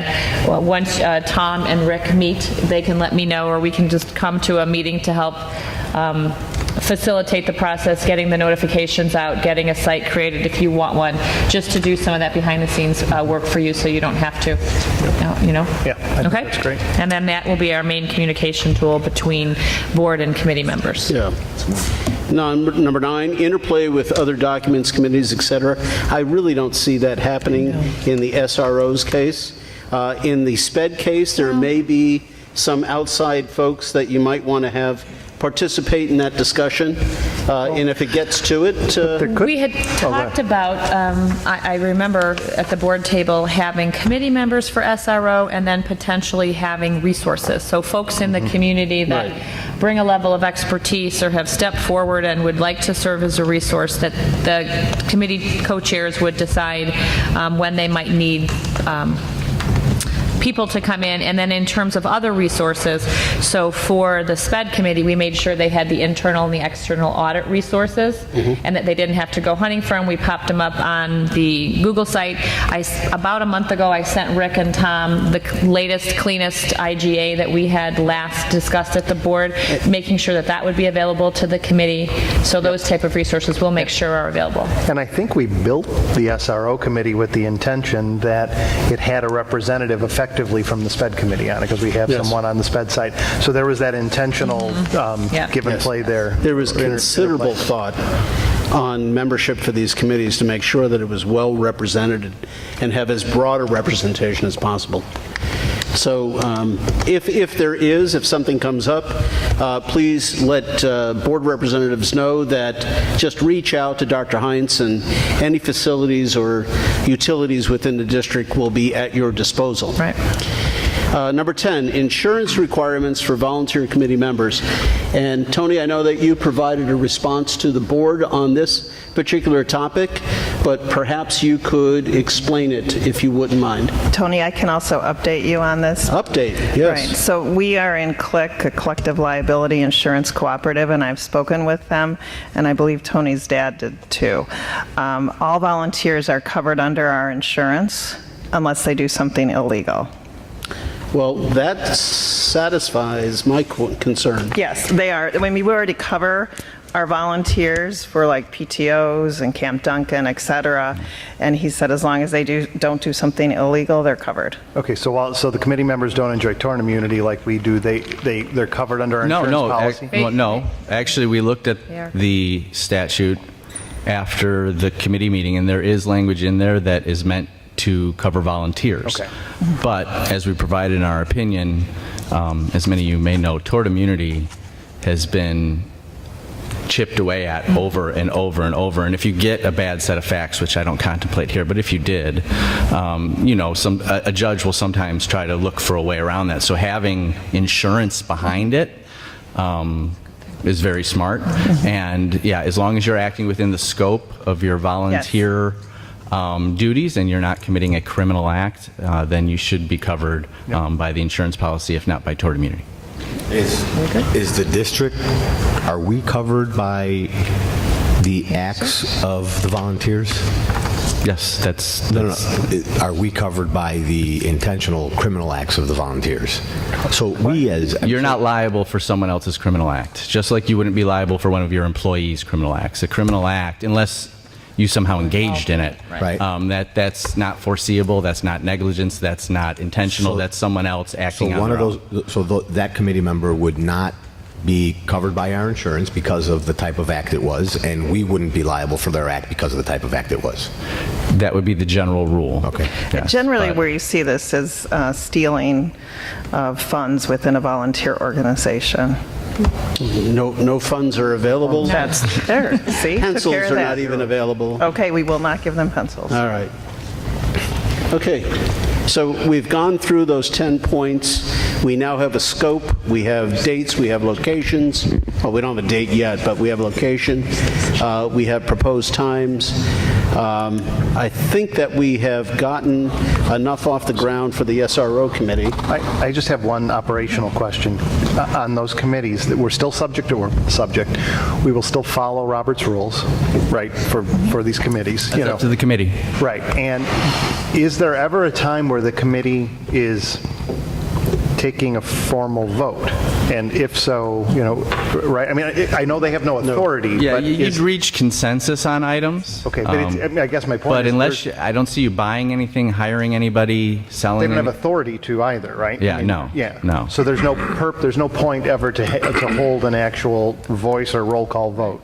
No, in a it would. committee meeting, I mean, right? you may want to just for an orderly means of getting consensus, go around the table. Right. Also, for the purpose of your agenda, you obviously want people to know what's going on at the meeting. So even if it isn't an action item, you'd want those on there. If there's 9 members of this committee, can 5 of them demand a vote of some sort? No. No?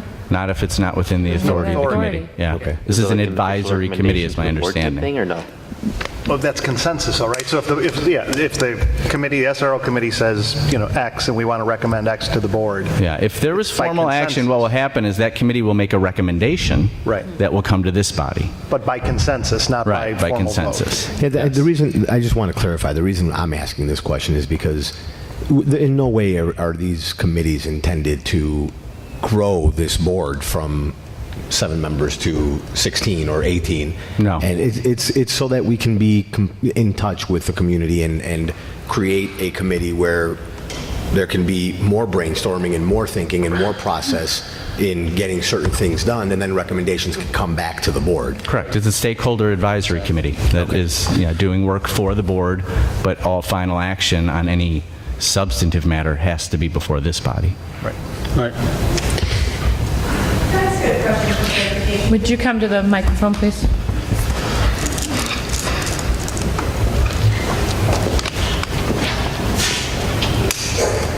Ginger Pennington. I just wanted to ask a question for clarification, because what Dr. Borelli stated was the goal and what Mr. Biaggi stated was the goal aren't exactly the same thing.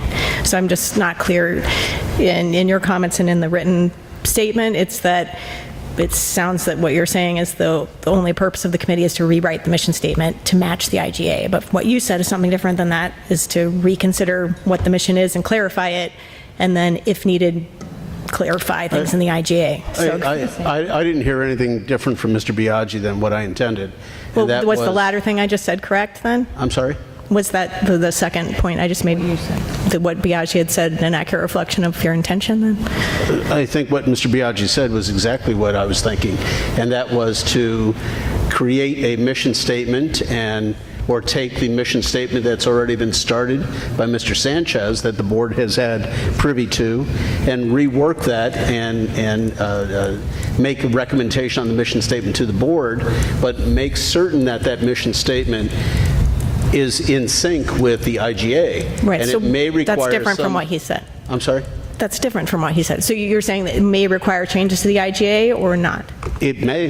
Okay, that's may. what I wanted clarification on. Thank you. If he comes back and says, this is not substantiated by our mission statement, it's not an area we want to go, it's not what we want to do, I mean, that may be a recommendation that may come from the committee. And I think the only thing I added to it, maybe this clarifies it, is I kind of felt like we need to start with the basic premise of, is there a problem? Well, that would be logical. Right. I just wasn't sure. Is there a problem? Okay, yes or no. If there's a problem, then how are we going to solve that? What are the goals? Blah, blah, blah. Okay, that was my understanding. Just from the way it's written, it made it sound like it might be, let's just reword the mission statement to match what's already there, in which case it's kind of pointless. I'll add what my thoughts are, because they might not be in line exactly with what Mr. Biaggi's are.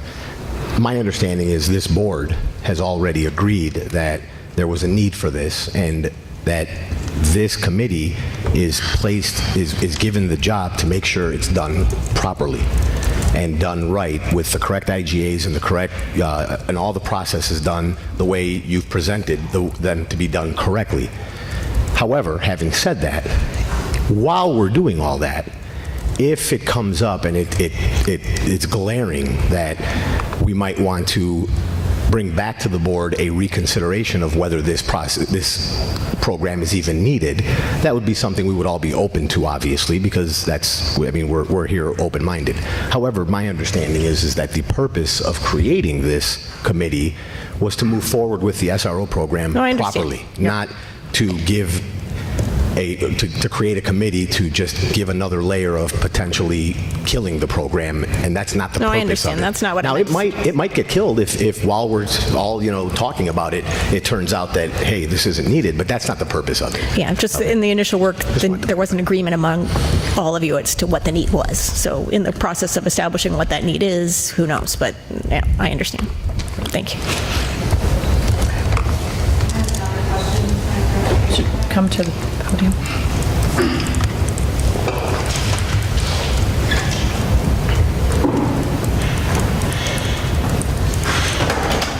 Hi, I'm Alice Dobrinsky. I'd like to know where the memorandum of understanding falls in this committee board work. Well, I think the committee will have to determine what exactly is the definition of a memorandum of understanding, whether that's included already in the mission statement.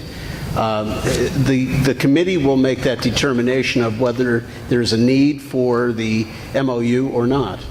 Right now, they have a very clear definition that they need to work on the mission statement and make sure the mission statement is in sync with the IGA and that there are metrics.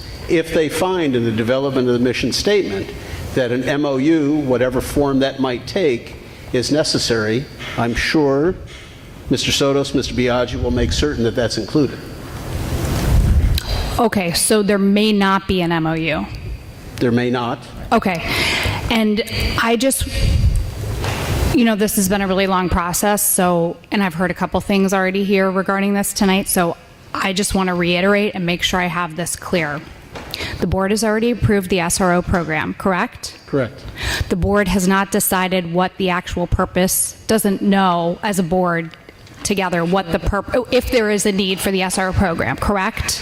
Well, the board... No, that's not correct. That's not correct. A year ago, we made a determination that there was an element of education and certainly safety that can be provided by the SRO individual. So what they need to do is determine the levels of safety, the levels of education that the SRO individual can provide, work that into a mission statement, what that person's going to do, and then satisfy that and link that up with the IGA. So the committee will not be determining if there is a need for the program. No, we didn't say that. I specifically just said that we will take that into consideration while we're talking. If it comes up that it's not needed, then that will be something we will discuss. So actually what I'm saying, and I'm going to say it really clear right now, we have a committee. This committee is going to meet, and we are going to try to figure out a way to make the best SRO program possible. If during that process it turns out that the committee decides to recommend to this board that an SRO program is not needed, that will happen. If the committee decides that an SRO program is needed, we will try to create one that is the best one that this district can have, that every other district in the world can mimic off of. So everything else that happened in the past, at least to me, is not even worth discussing at this point, because we're just going backwards and we're not moving forward to a positive end to this SRO issue. And a positive end may mean no SRO. It may mean a SRO. It may mean the best SRO program in the world. That's all. Okay, I appreciate that. Okay. So, before the committee decides if there's a need or not, this is really, I guess, the heart of it. Is the committee going to first see if there's a need and then talk to you about if there is a need or not before crafting or editing a mission statement? Well, so can I answer that for a second? Please. Because Because I think Mr. Sotos and I may have a bit of a disagreement as to where we're going with this, and I think probably the board's going to need to get involved, and I know we can't vote right now on this, but I think we're going to need to make a decision, because I think we are at an impasse right now between the two chairs, of this committee as to where it's going to go. I feel, as I've said a couple times now tonight, I think we need to start with a discussion of whether there's a problem and identify that problem if there is a problem, and then craft a mission statement and a set of goals that will address that problem, whatever it is. If there is, and if there isn't a problem, then I think the committee needs to stop, make a recommendation to the board if it's a majority of the committee and says, we don't think there's a problem. And then bring that back to the board and let the board decide what to do at that point. Okay, I'm going to hold you off right there, Rick. But before you hold him off, Rick, we don't have a disagreement. I said the exact same thing. All I'm saying is we got to get into this committee to get to that. That's it. But we don't have a disagreement. If the committee makes a recommendation that, we should come back to this board with an idea that we shouldn't be doing this SRO, so be it. I mean, I'm one person on this committee. I'm not God or the almighty of the committee. Before we go any further, I've heard now a couple of times, and I've kind of glossed over it, but now I need to address it. Rick, you've mentioned you need to find if there's a problem. That indicates only one facet of what an SRO program can do. SRO program is also educatory, and it can work with students in an educatory fashion, as I learned very clearly from our ex officio member who you recommended, who provided me with examples and data of various and many opportunities that can be gained. So the fact that we don't have knife fights in our buildings is not a reason not to have an SRO. No, and I agree. And I may be misstating. Hold on one second. Just let me say this. That it's not just a problem necessarily. It's goals. What we want to accomplish with an SRO program. Yes, exactly. Some may be problems like knife fights. If there's a need. Right. If there's and what the need is, because last we left off, all board members had said it differently. So everybody voted for their own need, and there was actually no consensus. I agree with Alice. I agree with you. I agree with you. We would like to see one clear need. The whole purpose of creating a committee is so that we're not discussing this anymore, so that the committee discusses it and comes up with the need, and if there is a need. So my frustration that you see here today is not with you or with anybody. My frustration is, let's get into this committee and let's do the work. Well, and I will certainly cede the mic in a second, but here's the deal. It's been stated, it's all mixed up again, and I wanted to be clear, are they deciding, and then the board's deciding if it's moving forward or not before the mission statement is written? This is like the clear order of steps. Is it happening in a clear, logical way? And there was just a lot of back and forth and around there and talking around, and it was like all mixed up and jumbled on is the mission statement, the IGA, and all this stuff before the need happens. And it's like the cart was already put before the horse. So some of us are just trying to make sure that doesn't happen again. And so that's why we're coming up and asking all these very specific questions to hold the board accountable to this before it goes to committee, because you know what's going to happen. The minute it gets into committee, it's a whole other ball game. So we would like to know what it is now and what you guys decide it is now before you hand it over to 9 other people. Well, what it is now is a board committee that is going to take this whole thing and discuss it. Again, that's generalizations. I'm asking for this. That's why I've asked for these specifics. Is it the need, and then the board decides, and then you move on to mission, and then you move on to IGA, et cetera, et cetera? Is that the actual process? The board has a directive, the board committee has a directive to look into each of those areas. They will determine the SRO committee has, the SRO program has already been approved by the board a year ago. Right. The SRO committee is going to establish if there is a SRO individual, what is that individual going to accomplish? So not if there's a need, but what are the goals that we can expect? No, that's already been said that it will be decided if there's a need or not. See, we keep getting different answers here. No, not necessarily. Not for me. Not from Tom, not from My me. answer is very simple. The SRO committee the SRO has already been approved by this board. Right. Whether any of us like it or not, it has already been approved. It has not been brought back to this board to reconsider it yet.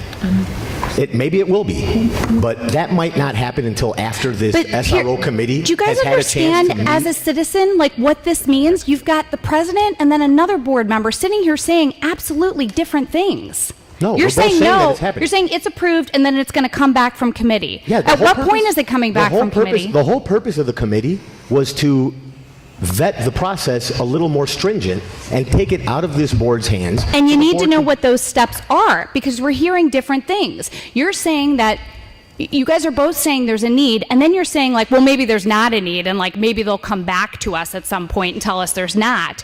But again, if that is going to happen, okay, then would it happen prior to a mission statement being Fine, developed, fine, or will there not a need know- be found and a mission statement will be made regardless? Would you rather me sit up here and say, fine, then I don't think we should even discuss whether there's a need? And I would like to know if you're discussing a need, and I would like to know if you're discussing the need, if the committee will decide if there's a need or not, and then bring it back to you if there's not. I did say that. hold on, I did hold say on. that in the committee. At least my understanding of the committee is that during the process of us discussing, we will be discussing whether there is a need. And if the committee gets to the point where they're overwhelmingly deciding that, hey, oh my God, after we discussed this for 3 or 4 meetings, there really isn't a need for this, then the recommendation by the committee would be to me and to Mr. Biaggi to come back to this board and tell them, hey, here's what we discussed, and we've come to decide Okay, as we've a got committee. it. I need to hear what Dr. Brelli has to say about it. Dr. Do you agree with Brelli's this? He's not on the committee. I'm telling you what I understand. Okay, to so be is on it just that just the committee heads decide how this is going to No, work? the committee will come back to the board and make their recommendation to the board, and then the board is going to decide individually how they want to proceed. Tom. I mean, that's how boards work. We're going to hold off on this discussion. The SRO committee, the board committee, is tasked with having this discussion. In the course of this discussion, they will determine the goals. If they find these goals are already being met by other entities within the district, obviously you don't need to reinvent the wheel. And the SRO committee at that point would be determined, well, we don't really need this. So they need to look into all areas to where SRO can provide a benefit to the district. Now, once they identify those areas, they create their mission statement from those benefits, and that mission statement has to coordinate with the IGA, and then they have to develop metrics to measure the benefits for that. That's what they're going to do. I think what threw it off is the statement that we need to find out if there's a need. And I understand what that statement means. It's confusing, and maybe I don't understand, but I believe I understand what that statement means, but I think it's confusing. The board has already decided that there is some substantive need. The committee is going to determine whether that need stands alone or whether it's superseded by a program already in existence. Can the SRO provide a unique contribution to the needs of this district? That's what they're going to do. So we're not going to have any more discussion, because what I just said, that's the way it's going to be. Yeah, well, wait. I'm also going to add that if, and I'm going to say it again, if the committee decides there is no need after deliberation, and the committee makes a recommendation that we come back to the board with a determination that there is no need and there's something to substantiate it, I'm open to that. I'm not closing the door on that. Just because this board voted to go forward with an SRO program.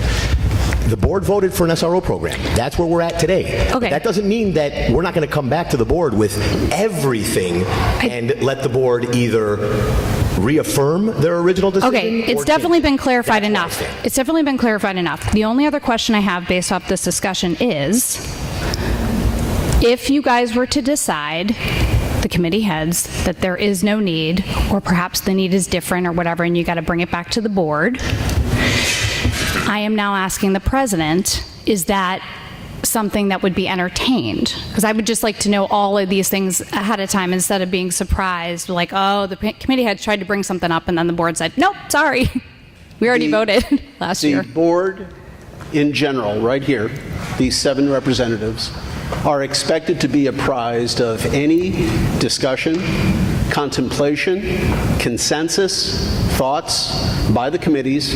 It is expected that we are updated on a regular basis, and certainly any conclusions, consensus that is arrived at by the board committee is absolutely going to be maintained by this entire board. It will not be disallowed, dismissed. That's their whole function. We're not sitting here if we're not going to accept their thoughts. Okay, thank you very much. All right. That concludes the SRO discussion, and I know that tomorrow night is the first meeting of the SPED. And then Larry and Fred, I turn to you, and we went over these 10 points. Are there any considerations of the 10 points that we need to clarify? I think that we've pretty much gone through. We know the date, place, time, committee members. We've talked about liability potentials, which apparently is obviated at this point. And again, thank you for the community members who are going to participate. I do appreciate your help. That being said, is there any other comments? Fred, can you think of anything? I think you and I tried to represent what was discussed. Larry, I know you stepped away and are now back. Did you want to share anything that we discussed? And We went over point number 10. Mm-hmm. We did. We did. Okay. Extensively. And I appreciate the community members that stepped up and going to take on this significant role. I thank each and every one of them, and I look forward to meeting with them tomorrow night in a little social gathering and the first meeting of the SPED committee. All right. And Larry, while you were gone, we did determine that this is a board committee and it should be led by board members. Right. Larry and I will be co-chairing this. Terrific. Minutes will be taken. Minutes will be coming back to the board. Minutes will be stored along with board documents. And everything falls under the OMA. We already covered that. Yep. Yes. Yep. And Tony, just one quick housekeeping thing. Please. For both committees, despite the fact that they're not being recorded per se, they're obviously public meetings. They're noticed up, they're open to the public. Anyone who wants to attend those meetings can attend those meetings. Good point, yes. Public comment on non-agenda items, public comment on agenda items, is it treated the same there as it is here? You have to offer public comment, and how you decide to hold it at the committee meeting could be up to the committee, or the board could direct the committee how to do it. We have to allow public comment on both agenda and non-agenda items, or? You have to allow public comment. Just period. Period. Okay. An open meeting has to have public comment. Yep. Whether or not you choose its agenda, not agenda, or some otherwise, that's up to the board. Got it. Okay. Yes. And Rick, I don't know Park Board, but when my 3 years on the library and my 8 years here, it's always intended that if there was an action item, that folks not talk during public comment on action items, because action items are open for hearing public comment. So really when they say agenda items, it's really action items where people can speak at the podium on non-action items. Yep. So in your committee, I would assume that it would be Everything. whatever. Yeah, because there's no action. There's no action, right. Whatever. Good point. So, any other comments? Thank you, the 4 of you, for undertaking this. There'll be some time put into this, I know that. With that, the board has agreed, because we still have legal representation. We have some issues in closed. So I'm making a recommendation that we go into closed session to discuss legal issues under 5 Illinois Compiled Statute 122C11, student matter under 5 Illinois Compiled Statute 122C9, and a personnel matter under 5 122C 9, I believe it was. Dr. Burley, if I may, just because we do 1. have representatives from 2010 Engineering and Studio GC, would there be any way we could do construction before heading into close? I'm sorry, Michelle, but are you, what do you think? One of them's going to stay late, so. What's your time? Are you available? How long are we going to be enclosed? Yeah. How long will this take? No, how long will we be enclosed? That's what I'm asking. Oh, okay. How long do you think it'll take? 20 to, I would say 15 minutes. Yeah, it depends on questions and. Rick, are you good with that? 2. Whatever you wish. Good answer. We're paying for both of them to sit here, right? Yeah. So, I mean. One more than the other. Oh, no. Which got two of them here right now. To sit here? The only concern is that Ms. Todd has got to get to out of town and a meeting at 8 a.m. tomorrow morning, which is several hours from here. So I was just trying to come here to relieve. Rick, if you don't mind, let's entertain the legal issue and go into closed session. So I made the motion. Is there a second? Second. Who said that? I did. Fred's got it, starting with Eastman? Yes. Yes. Yes. Yes. Yes. Yes. And we'll go into closed session and reconvene back into open session at the conclusion. Thank you. The board is back from closed session where we discussed student and staff issues. We're now resuming our regular meeting. We'll take a quick roll as far as who's still left here. So we'll start with you, Eastman. Still here. Still here. I saw Mark. Mark is here. I think he went to the bathroom. He's just stepped out for a second. Rick Biaggi. Still here. Tony Borelli still here. Tom Sotos. Here. Larry Riles. He left. He left, but his alter ego is here. And Fred Sanchez. I am still here. He is still here as well. Okay. Francisco Franco. Thank you, Rick, for your patience. Discussion of proposed 2019 summer construction issues found on page 167. Thanks, Tony. So tonight what we wanted to focus on, since we've taken you on a tour kind of a field looking at the options for the office and looking up at the third floor, as Rick indicated, we have structural engineers working on this right now. We hope to have a pretty definitive answer by October 22nd, correct? Yeah. We wanted to talk to you tonight about the two issues at Lincoln Middle School that we had brought up at our last meeting. One is the replacement of the mechanical unit serving the Lincoln Resource Center, and the second room is the lunchroom air conditioning. And let's see. We have Jeff Chamberlain here also from 2010 Engineering, along with Rick, to talk about and answer any of your questions. So Rick, I'll turn it over to you. Okay. I'll give a quick recap and then I'll let Jeff speak. Jeff and I investigated both issues that we were going to talk to you about at Lincoln School last week. We looked at the existing mechanical unit that serves the LRC, and we'll discuss that in a second here. And then we also looked at the possibility of air conditioning the kitchen in the lower level of Lincoln, and also the lunchroom itself. So I'm going to turn it over to Jeff. Jeff is the head of 2010 Engineering, and I'll let him talk of our findings. So the Lincoln LRC unit is up on a mezzanine above the entry at the south side of the building. I don't know how old the air handler is. It's actually a built-up unit, which means it's not a factory unit. It was pieces put together, so it's hard to tell the age of that. But the condensing unit that serves that unit and does the cooling is 32 years old. Generally, what we say with units like that is they have about a 20-year lifespan. So it's well beyond the end of its useful life. When it was a humid day, and when we went, I went down and looked at the condensate coming out of the unit, and there was none. So it wasn't taking any moisture out of the air. I don't think the unit is functioning that great right now, but I don't think we could recommend putting a lot of money into that unit, given its age. So our recommendation is to replace the air handler and the condensing unit with 1 or 2 rooftop units that would go up on the roof where the condensing unit is. These units would have a dehumidification cycle as part of their construction, and that would be the best use of your money. Why 2 smaller units instead of one? Well, just because it's a very tight space up there, and I don't know if 1 unit, we haven't laid it out. If we could get just 1 unit, we would do 1 unit, but with the service areas and airflow clearances that you would need, there might not be enough room. So that's why we thought 2 smaller ones.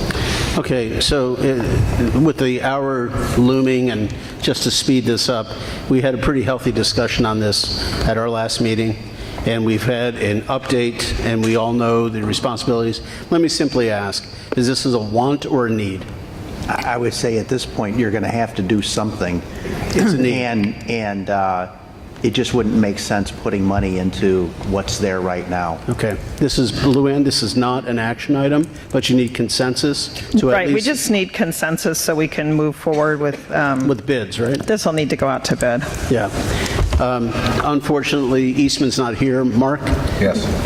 Rick? I just want to ask one question. There was a carryover from last, I think, Tom, you raised this. You've got the bid the estimate broken out 2 ways. I think Tom asked the last time, could you put dehumidifiers on the existing unit, wait for that unit to crap out? That could be tomorrow, it could be 10 years from now. And does that save us some money where the dehumidifier stays in place? It's still the same unit, we're just putting a new air handler on Well, the back end. the units that we would use would have a hot gas reheat as part of it. Okay. It's not a high cost upgrade, but to try to put some kind of dehumidification on this unit would cost a lot of money. Okay. So I don't think it's worth spending the money on what's there. That's the answer, then yes. Yes. Tom's thinking, Larry? Yes. Fred? Yes. No. Okay. You have our consensus. Next item is lunchroom air conditioning. Go ahead, please. Okay. We investigated the existing units that serve both spaces, the lunchroom and the kitchen. The 1 unit that is working right now to serve air to the lunchroom itself is actually positioned in the garage in the lower level of Lincoln there. It does not provide air conditioning, it's providing fresh air and heating. The spaces, both those spaces are very hot and muggy during the early part of the school year as you return, and then also in the spring.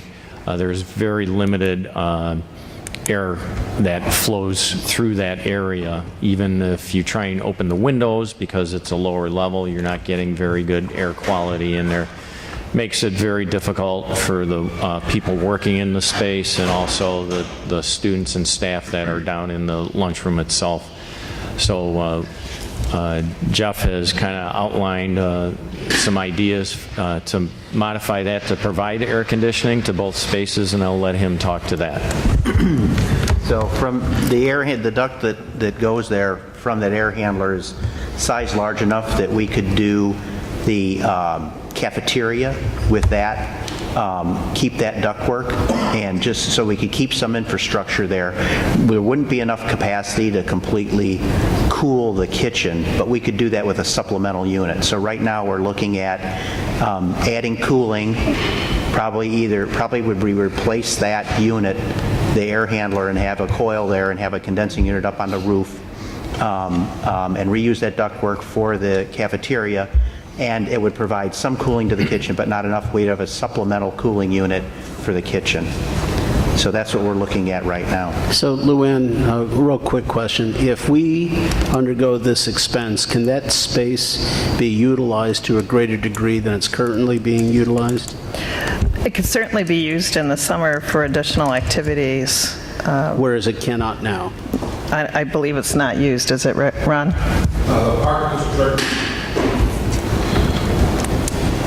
The park district runs a camp out of there in the summer, but that's about it. So I'm not sure, how much additional use, if there was anyone else that wanted to use it, because we fold the tables up and it is kind of like a multi-purpose room, but it's in the basement. You couldn't really play a sport in there with the height of the ceiling. low. Can you tell us where this cafeteria is? Just so people that don't know. It's under the gym. Sure, it's underneath the west gym on that south side of the building. There are windows that are along that south end of the building. There's a staircase that goes down from the southwest corridor that ties into the gym as you come off of the parking lot on the back of the school. There's an entrance into the gym right there where the stair goes down. And there's no current air conditioning down there right now? There is not. Right now, there's just ductwork for fresh air intake? Fresh air and heating in the winter. Okay. So that unit is also probably the original unit that serves the space. I don't know exactly when that was. The heating unit you're talking about? Correct. Yep. And we do have some value because, as Jeff had noted, that we feel that the ductwork is sized, we believe, appropriately to provide air conditioning for the space also.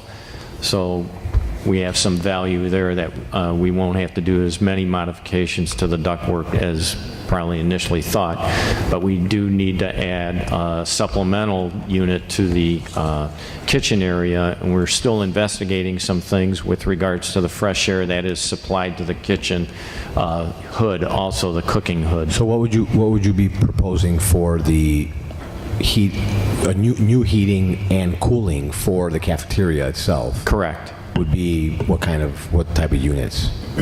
Be an air handling unit. We'd take the old air handling unit out and put a new one in that had a coil in it to be able to do the cooling. Okay. Run the refrigerant piping up to the roof and have a condensing unit on the roof. The heating would stay. Right now the heating is done by coils that are in the duct, so we could leave that. So we would use the existing heating, we're just Yeah. adding air conditioning? We're adding a new fan. Because to get the air through a coil, I'm going to need a bigger fan with a bigger motor. So you're adding we couldn't use the existing one. Can we use a condenser? Can we use a condenser from the LRC?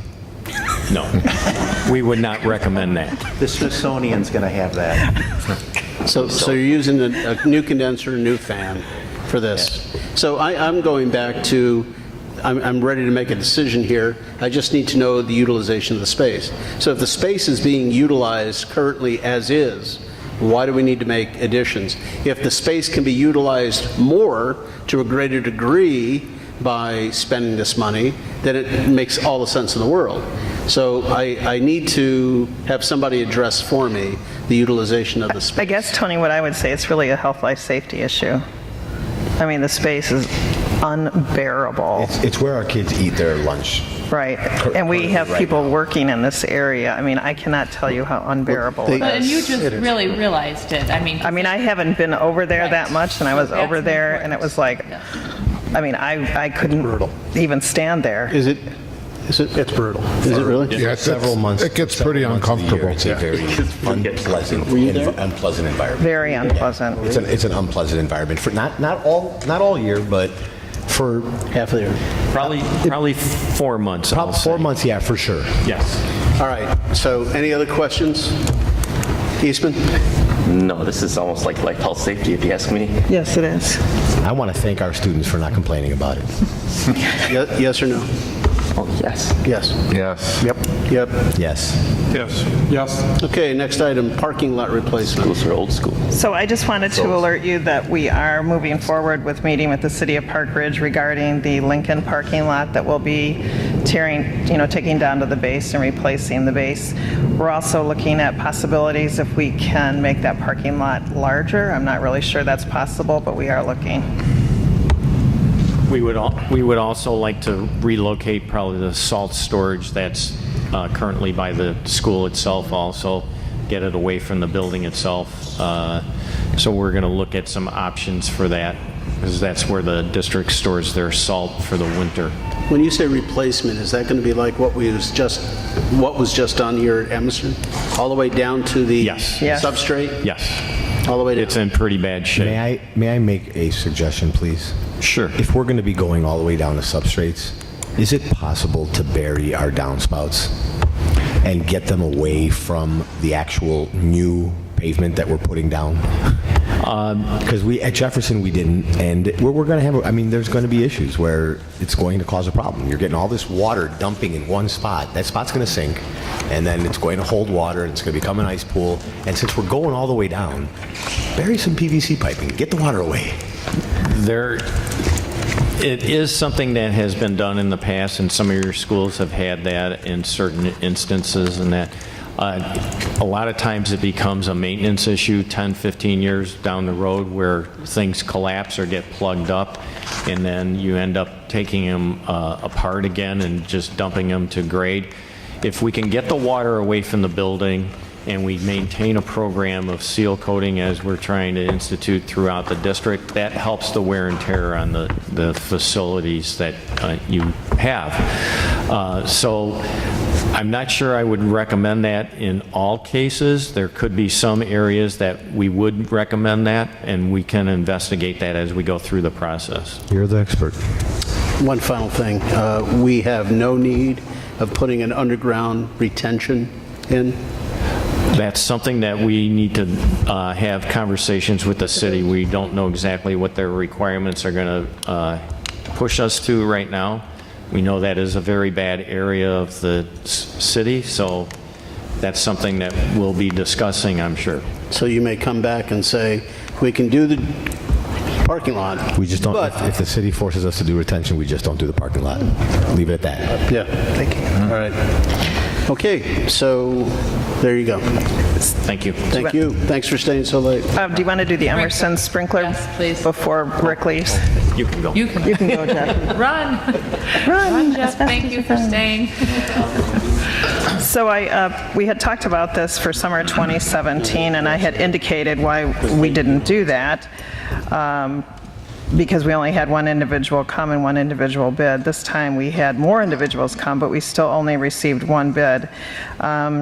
The work is being done because Ron was notified, and I attached the information from the Village of Niles fire inspector stating that all of these heads had been recalled and need to be replaced. From what Ron found in checking through back records from Tyco, 2007, that the recall program had ended. He has also contacted them. So we have, put together a bid and went out to bid to replace these sprinkler heads at Emerson School. It certainly would have been nice if they would have done it back when they could have had it done for free. We're looking at $94,667. Architectural and CM fees of $8,993, and the wage increase due to prevailing wage for this project is approximately $9,000, and obviously DeCourcy Construction has bid it using prevailing wage. Right. So how many heads? All of them. I mean, how many are there? How many heads? Yes.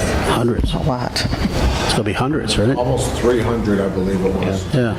So, Ron, did you find any documentation, anything in any records, where this district was notified in 2006, 2007, that these heads were on recall? Is there any notification that we knew anything other than a year ago when Niles contacted us and said, oh, by the way, you need to get those things changed? I didn't find anything, any files or anything on it. In talking with Simplex, who is owned by Tyco, they're the vendor that we currently use for doing our fire inspections and testing the system. Sure, Simplex. Yeah, they said that they had record that they had contacted the district at that time, but I had nothing on it until I was notified by the fire department last year. Right. I find it unfathomable that leadership, whether it's board or administration or whatever have you, in 2006 or 7, ignored this issue, kicking the can down the road and letting us deal with this issue now. It's 2006 and 7. Whenever they were notified, if Simplex is telling us that, yeah, we did notify them, 14 years ago, or whatever it was. Well, I know when I was in District 23, probably 10 or 12 years ago, I got a notification there that some of our heads needed to be replaced, and we replaced them under the program. Well, unfortunately, it's my personal opinion that we have to do this. We're told by Niles we have to do this, and it's this is a safety issue. This has to be done. Well, but I just find it, I'm infuriated that nobody took action on this 12 years ago. Just ridiculous. I agree with that, but can I ask a question? We're replacing existing sprinkler heads. Yes. Is that right? So the architectural services of $9,000, what are you going to be doing? Well, we designed we prepared the documents showing all the heads throughout the whole building. You don't already have those documents? You had older documents that, I mean, you couldn't We're not just... moving any sprinkler heads. No, we're not, but we're replacing them all. We did field verification that they were where they were supposed to be from the construction documents, not saying that the documents weren't official, but you never know when you make modifications possibly through the building over the first 20 years of the building's life. Things have changed. So we did verify the types and the locations of all the sprinkler heads in the building. We also went up in the attic to verify whether or not that had been sprinkled, because the documents were not clear whether that had been sprinkled or not. So we did do that. Part of our fee is also our construction observation fee, our construction management fee. So that's what the fee is for. And the bidding purposes, we ran the bidding process of having the pre-bid meeting with I think it was 8 contractors that showed up. We did the bid opening for you, and we plan on being on site when all the work is accomplished. Assuming that the count of heads is correct, and roughly 300, whatever it was. I think it was 300. Right, and the amount that we're paying here, I'm gonna take a page out of Mr. Biaggi's book here. That number per head for replacement of heads is absolutely and utterly ridiculous. Our taxpayers are getting hosed, severely hosed. The cost to repair or to replace 300 heads is coming out to roughly $300 per head. The cost of a head, right? The actual cost of the sprinkler head itself is nowhere near that number. We're talking the cost of it, the type exposed heads, not recessed, not ejecting, just it's a regular head, right? Well, some of them with are. a discussion plate. There's a number of different types. We're $20, $30 a head, $40 a head, tops. But you also have... We're paying another $250 in labor to unscrew the head. I mean, you have to drain the system, you have to refill the system. Correct. I get it, I understand it. But I'm telling you, I do this stuff. I have buildings that are sprinkled, and I know exactly what it takes, and I know what I pay. And I do not pay anywhere near $300 a head. You do have some high spaces, you do have some high spaces where they have to bring in lifts to get to them all and everything. Most of my spaces have 18-foot ceilings. Right. So we've got some pretty difficult situations in my place as well. We don't pay anywhere near $300, and I'm saying nowhere near $300 a head. I'm not saying that it's your fault that we're paying this. I'm saying that prevailing wage is causing us to have to pay potentially 3 times more in this situation to replace sprinkler heads. We are not changing heights. We are not changing elevations. Right. What can we do? I know, we can't. I want everyone to know this is a great example of how badly prevailing wage is costing our district and our taxpayers. It's about 10% more. I mean, Are they putting more than in 10%. well, they're showing 9,000. Are they putting a new pump in as well? No. They are not replacing a pump or anything like that. No, it's just heads. Just the sprinkler heads. So But we basically only had one bid on this. Yes, I mean, we went out, we did the correct bid process, and only one person turned a bid in. Can we go back out for bid? That would be the 3rd time we would go out to bid.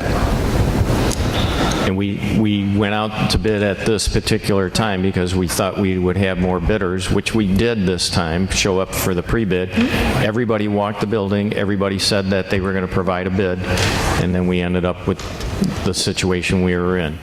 We had really good coverage. We had very good sprinkler contractors that walked through that are very well known throughout the Chicago area. Did you get an idea of why they did not take the job or want the job or submit a bid for the job? I did not get a response from them when asked. It's a small job for a pipe fitter. And what was your... It's a small job for a pipe fitter. What was your estimate going into this? We estimated between $85,000 and $90,000. Did you? Yes. Okay.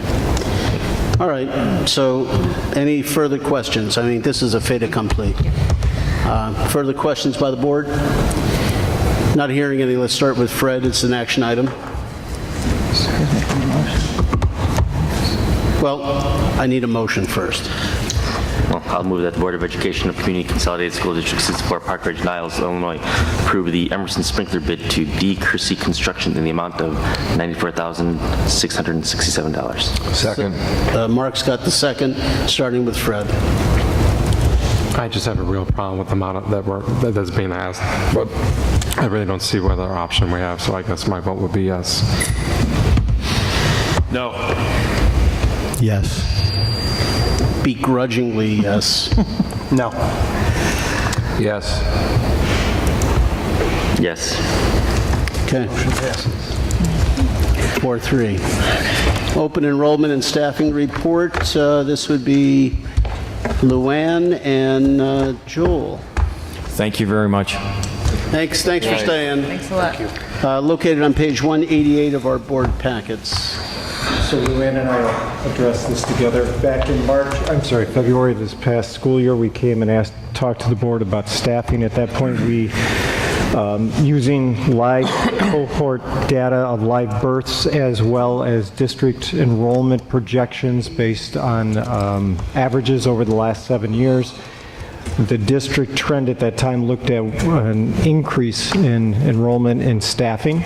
So we had asked for the board to give us the authority for, in case we popped up to 5 bubbles. But at that time, we also talked to the board about the fact that if enrollment were not to go up, meaning that we make sure that every child is in the seat, that we verify them before we hire a staff member. And if that doesn't happen, we don't hire staff. And the reason I bring that up is because everything we talked about in February, we emphasized the fact that these are projections and the fact that we don't make any staffing decisions on anything other than actual kids in chairs that are verified through our enrollment process. And this is one of those years where the enrollment projections were wrong. Instead of being up, we are actually down. Our enrollment at the start of this school year was 4,526 students, which is down 31 students from the previous school year. Again, we had projected and thought it would be up. Specifically, it looks like when we crunched the numbers that where you would expect our K1 and 2 are the areas that we have found that with the greatest decrease in where we had projected, which also bears out in many of our enrollments when you look at the buildings. But as we are down students from the previous school year, we are also down sections. So we are down 2 overall sections. Primarily, we are down sections at the elementary, where we're down 1 at Carpenter, a half a section at Field, 2 at Roosevelt, and 1 at Washington. But as we also projected, we are up at the middle schools. So when you take that all into account and up half a section of Franklin, we are down 31 students, down 2 sections. If you were to look straight on enrollment and sections, we would be down staffing. However, we asked the Board of Education to approve the addition of certain teachers non-related to enrollment this previous year. That included a new EL teacher, a behavior interventionist, an additional school psychologist, and 3 extended day kindergarten teachers. Because of those additions, we're actually up staffing at 402.44, but again, if you take those out, we would be down full-time equivalent teachers for this coming year. But again, we asked for those and the board was gracious to approve those. One thing I wanted to add, or are you done? No, go ahead. Go ahead. Feel free. The enrollment projection was, this year we used the Clear Batch program, which allowed us to pre-screen all the families. We had 1,085 students that were required to prove residency. Of that amount, 103 did not complete the registration process and did not return to our school district this fall. Obviously, we have some students leave normal turnover. However, we believe the additional screening using this process helped us identify families up front who were living out of the district and prevented them from trying to register again here in our district. Last year we had that bubble session that burst for, was it Roosevelt? Fifth grade at Roosevelt. So did that carry over to Lincoln then as an additional section that was anticipated? Lincoln was up 2 sections at 6th grade this previous year. And one of them being conceivably the one from Roosevelt. Sure, because we sent several larger 5th grade classes over to Lincoln this year, not just Roosevelt. Okay. So, Luann, are you? And we're still under at Lincoln. pardon? And we're still under enrolled at Lincoln. Correct, oh yeah. The 103 number that did not complete registrations, are you suggesting all 103 of those No, were? we're not suggesting all 103. We'd have But to go some back and, percentage of that. oh yeah, that's a lot. And all of 103 of the 1,085 did not complete registration for this year. And is that, I mean, normally does that happen? Not at that high of a number. Not for this, we were just looking at 1,085 students, 103 of them did not re-register. Wow. Word's getting around. Apparently.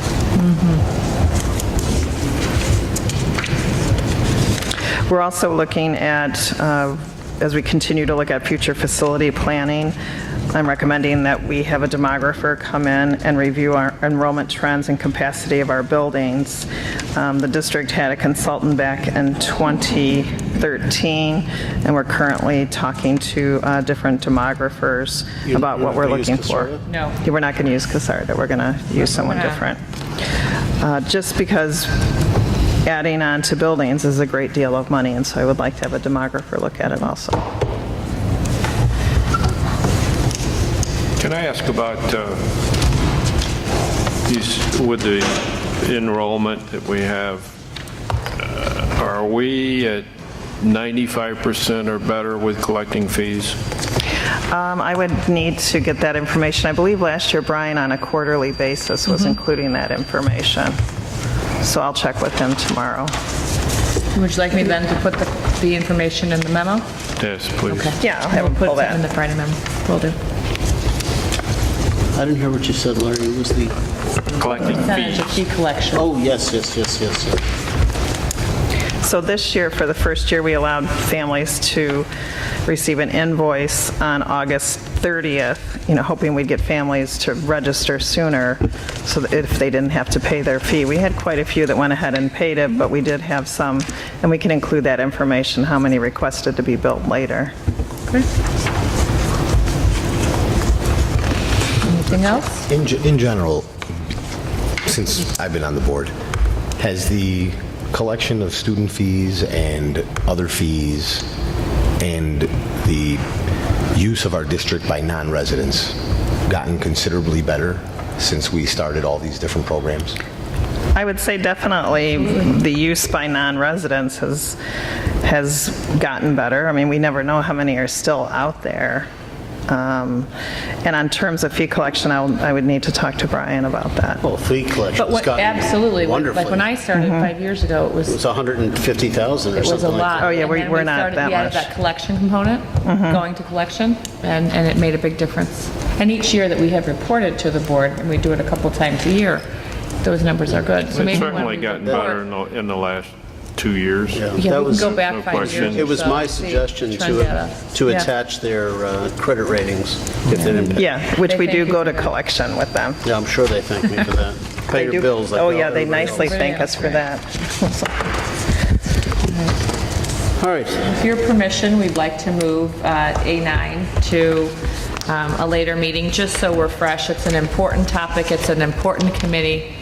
in terms of middle school review. Is that okay with We everybody? just don't want to do it this late at night. Yes. Okay, so Lori and I will look at agendas, and we can do one of two things. We can incorporate it into the cow on curriculum and tech. That might be Probably a should good do use of that. time, and then not add it to October or November, but, It's appropriate. okay? Probably All right, build it so we into will that. do the October cow. Okay. So next item is 810, which is an action item. It's the approval of the recommended personnel report located on page 202.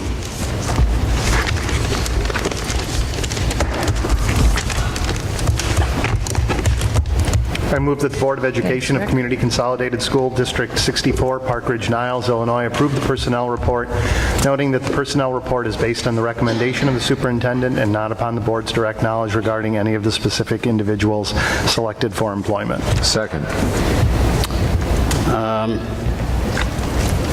We understand that there is a change in the business department. Yes, sadly. Yes, sadly. Congratulations, though, for him to be able to close to Yes, the we're family. very happy for him. Sad So- for us. But we did can be hire, we selfish. hope, a nice, somebody that Luann is very excited to partner with again. And we'll have some shadow time, so Val will be able to work with Brian. And we'll have Brian on speed dial. I understand that when you guys have known that Brian was going to leave eventually for some period of time. Now, he was going home to his family from what I read, I understand. And how much time did he give you when he had decided he was going? He told me at the beginning of August, so he Beginning of August. had held off on telling me since we had our transportation person leave mid-July, and I had my head buried in that. I think he just didn't want me to jump off the roof of the building. When did you start interviewing? A couple weeks ago. I mean, this is a unique position that we're hiring for because we have a CSBO in that position, and this individual is sitting for her CPA exam. So I'm really looking for a certain set of criteria for the person taking this position. Who's doing the work who's doing the work now? Oh, Brian's still here. Brian's still He's here. So, but you've selected somebody, right? Yeah. And she's giving her notice in her district. There'll be a little bit of shadow time, and then she'll start sometime next month. Next week. As Brian, fades out. Is she a CPA? She's sitting for the CPA exam. She'll finish this December. So did you post this job or how? Yes, we did. Yep. How many resumes did you receive? 3, I believe. I think it was 33. I can't find what I'm looking for. Any other questions? I guess maybe as a board member, I would like to have known that Brian was leaving 2 months ago. Well, Brian had not told any of the staff, and that was his request. When he wanted it to be.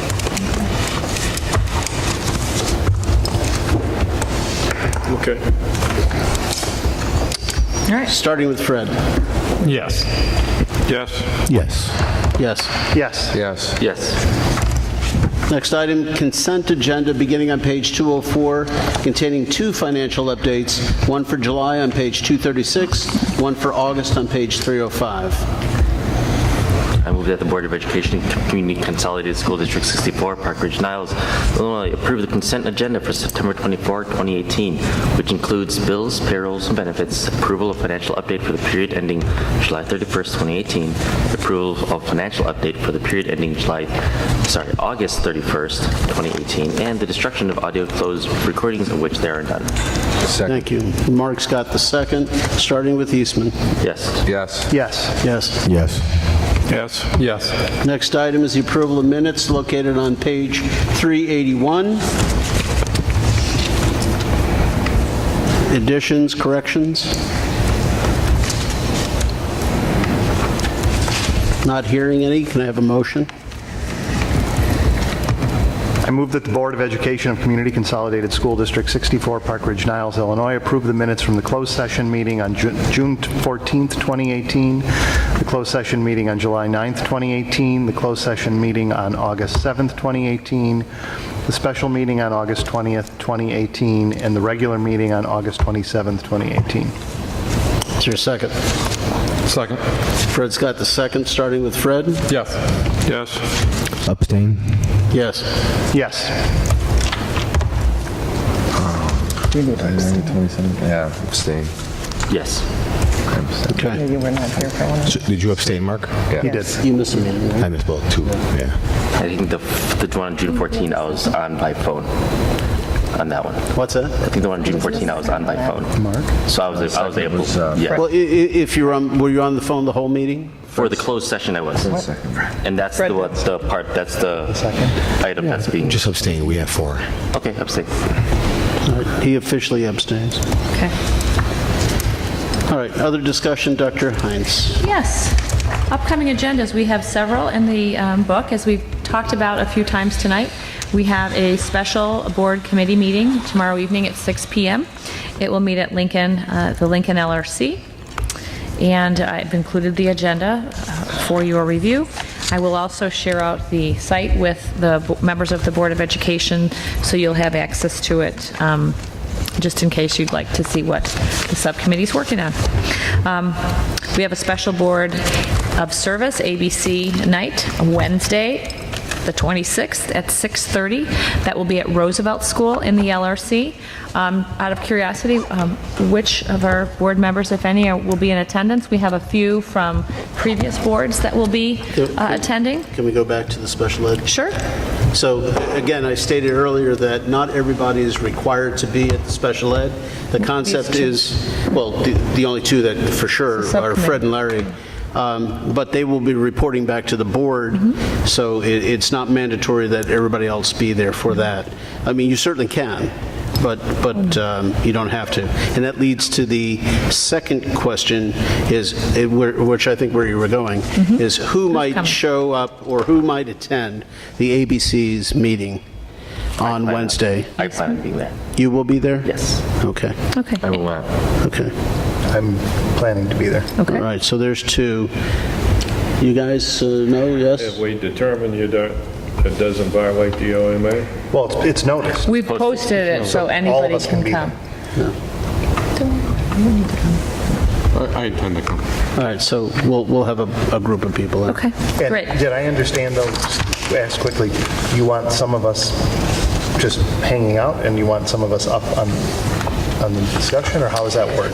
In the past, we've usually had just one member of the board usually has come in the past. It's been Tony, the board president, and then we usually have a few past board members that will come, and it's a fairly informal evening. You sit towards the front, or you even stand up and kind of mill about.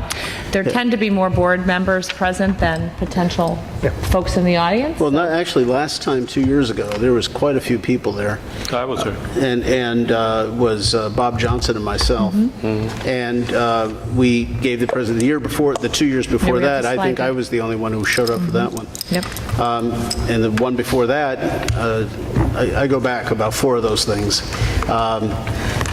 I might suggest, I'm looking at Bernadette, and it reminds me, Bernadette has posted, I went back and I found the old slides, and I was looking at those, but Bernadette has posted new slides to the wiki. You might want to download those and just flip through them and kind of familiarize yourself with the principles. Also, I would suggest you go to the IASB, thank you. Thank you. IASB website. They have a whole bunch of stuff you can download that would fill you in on exactly what we'll be talking about that evening. We have a pull down on the Board of Ed place on our website. Oh, good. Oh, great. I'll tell you guys, it would have been very helpful for me when I was running if there was somebody to explain to me how much time dedication is needed being on the board.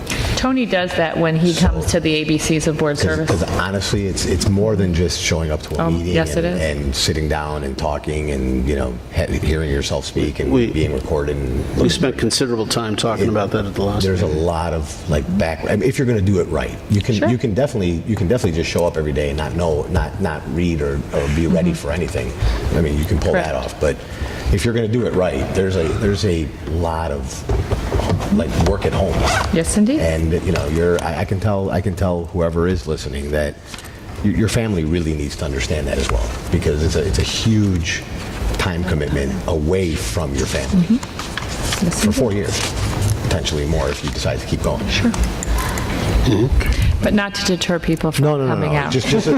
I don't want to. We would love a robust group. It's a lot of fun. It is, actually, it is for someone who's really interested in it. It is a lot of fun, and it is fulfilling to do it. I just want people to realize that with that fulfillment comes a sacrifice. Thanks for sharing that at 10:55 p.m., Tom. A few more agendas to review. We have a Committee of the Whole Curriculum and Technology, COW, scheduled on Tuesday, October 9th. The agenda is here. I have added middle school review update that will be added to the next agenda. And per usual, the October 22nd agenda, the regular agenda, is somewhat fluid at this point. We will sit at team on Monday. We may make some subtle adjustments to it in conjunction with Tony. So more to come on that one. An extremely busy round of FOIA. I think you have 7 or 8 FOIAs in your packet. So, Bernadette and company have been really inundated, and again, it continues to take large amounts of time away from other important tasks. Not that FOIA is not important, but it does impinge on other work that needs to be done. What's our timeline on the website, the web page, where we're going to have our FOIA page up? Oh, wow. Close. Awesome. What is that? I didn't hear. October 1st. So from our last board meeting when we talked about FOIA, that's been under construction, and we hope to have it ready next week. Something exciting to share last week, and if you follow me on Twitter, you saw the picture that I posted. We were the recipients of 3 awards of merit through the Illinois INSPRA Communication Awards. We received an award of merit for the Board of Education meetings, the wraparound, the whole bundle, which provides a preview of our e-news. It talked about at the meetings to become more green, how we've limited photocopies and agendas are provided on our meeting tables. We utilize QR codes to customize each meeting that has links and then links to our website. We use our D64 mission and branding on our materials. We have the banner screen that's up, and the mission poster is placed on the easel at all board meetings. In terms of follow-up, meetings are videoed, but we really do go the extra mile because as we heard earlier today, we don't even have to video anymore, but we do, and then we create a custom landing page on our website to present each board meeting to the community. Agenda items have been time marked, which somebody hand goes through the hours and hours of video and time marks them to specific agenda items for ease of use.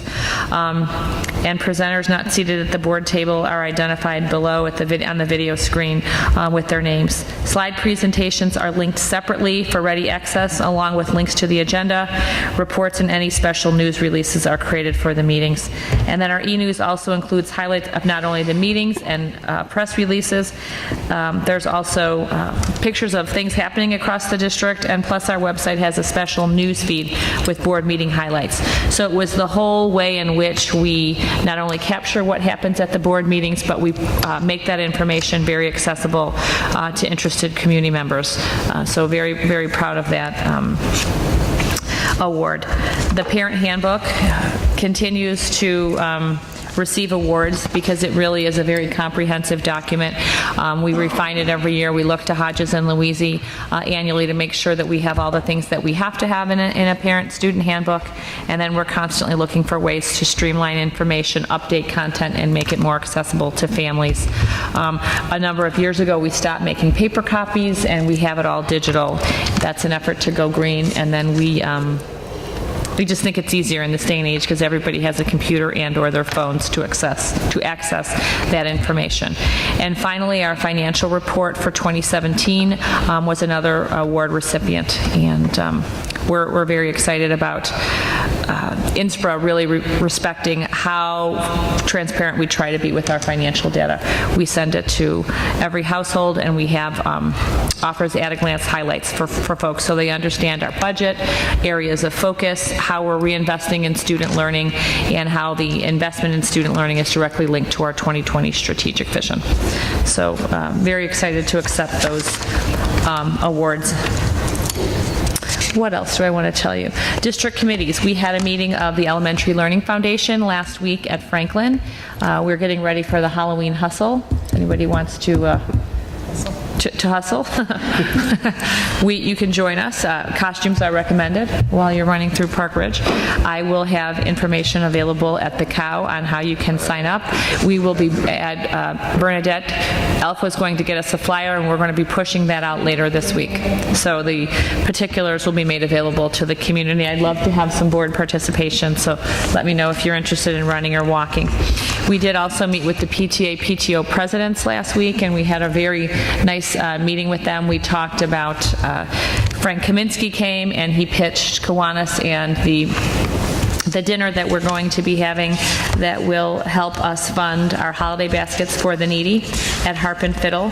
So if you could mark your calendars for Wednesday, November 14th, you can go to the Harp between 4 and 10 p.m. If you say you're part of District 64 and or Kiwanis, a portion of your check, 20% of your bill, will go towards the holiday food baskets, which we're very proud of Kiwanis and their commitment to us. They really do make the holidays a little warmer for the families in District 64 that need it. For $7,000 total funds. And then we partner with Mariano's, and they give away coupons for ham and pie. So it's really a nice offering. So we're happy to do that. PTA and PTO fall meetings, I've attended a number of them, and I'll make my rounds throughout the upcoming months to talk about initiatives that we're working on as a district and to take questions. Had a nice turnout at Franklin, and I must just kind of give a little shout out to the Franklin PTA. They really have a warm environment over there. The meeting was well attended. They've created their own mission.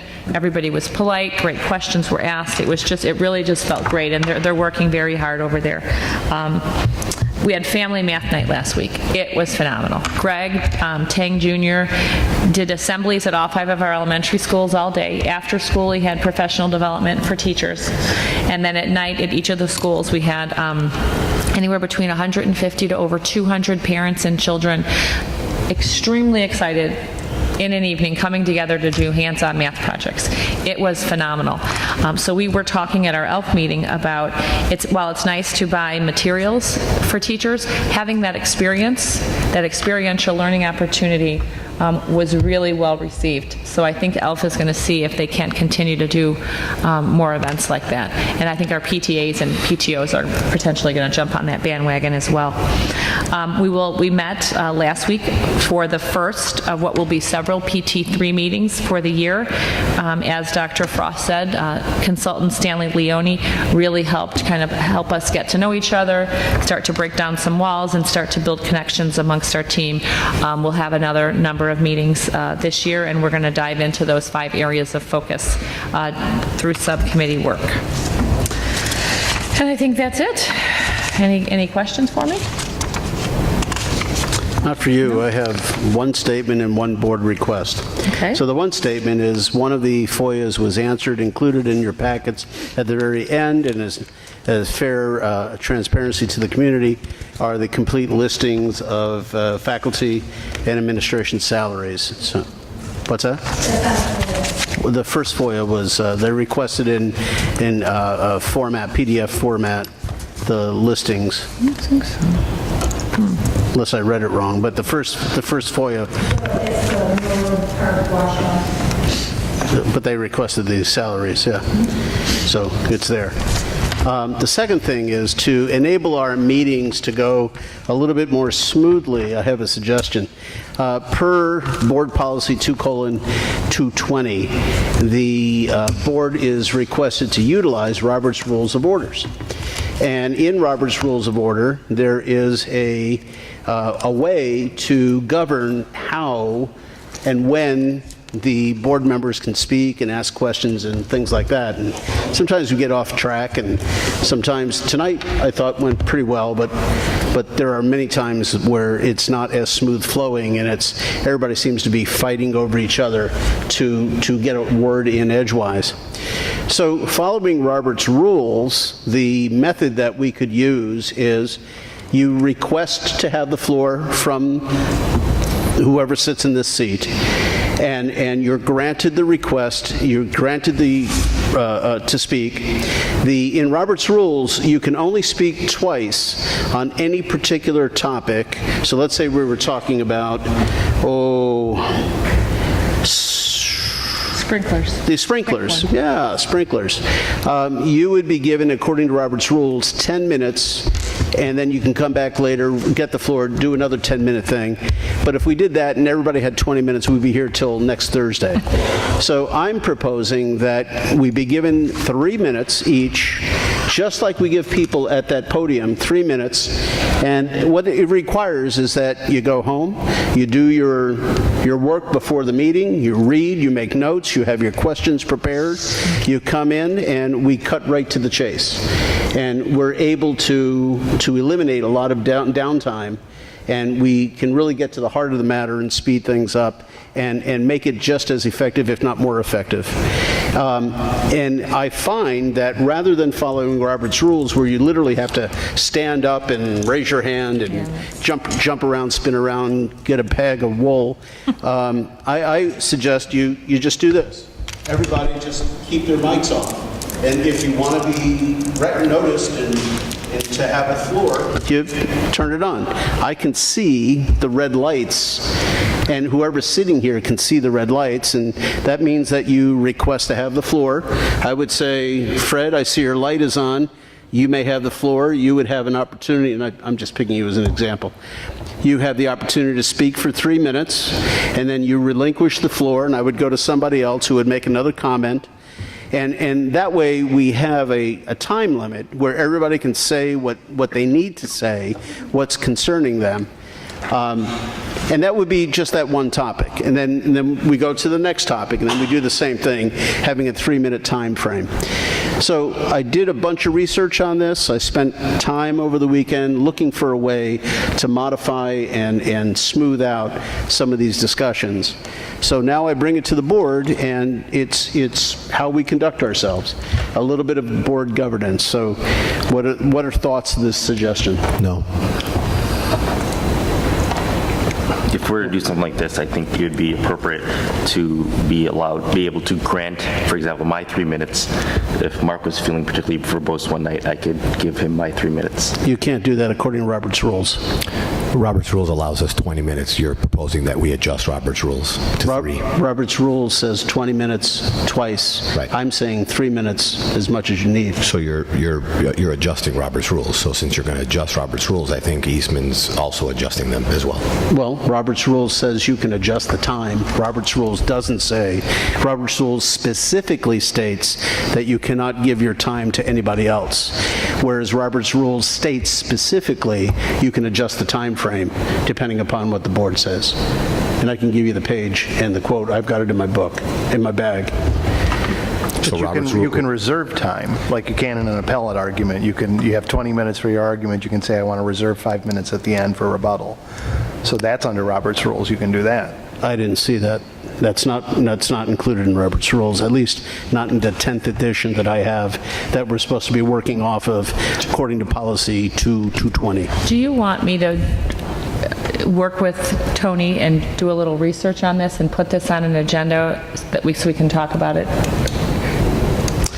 I bring it out to the board as a way that we can regulate our discourse, and rather than 10 minutes twice and you're done, you can have 3 minutes, just like public speakers do, as often as you want. And I make these recommendations based on explicit wording in the Robert's Rules of Order textbook. So you're saying that I could speak for 3 minutes, let somebody else speak again for 3 minutes, let somebody else speak again for 3 minutes, and do it for as many minutes as I want with no restriction. If that's or I can get 2 10-minute spots. Those are my two options. No, I'm saying Robert's rules suggest 2 10-minute spots, or per topic we're talking here now, per right? topic, Right. Or I'm suggesting that rather than monopolize, but for 10 minutes, because I can see where that, if you do 10 minutes and you do 10 minutes and you do 10 minutes, will never get done. I'm suggesting limiting it, focusing it down to 3 minutes, and if we have to go back and you have a retort, and he says something and you have a retort. Now, if your light is on, you have the floor. But if somebody else has their light on, I go to different people. So it's a way to homogenize the discussion amongst everybody.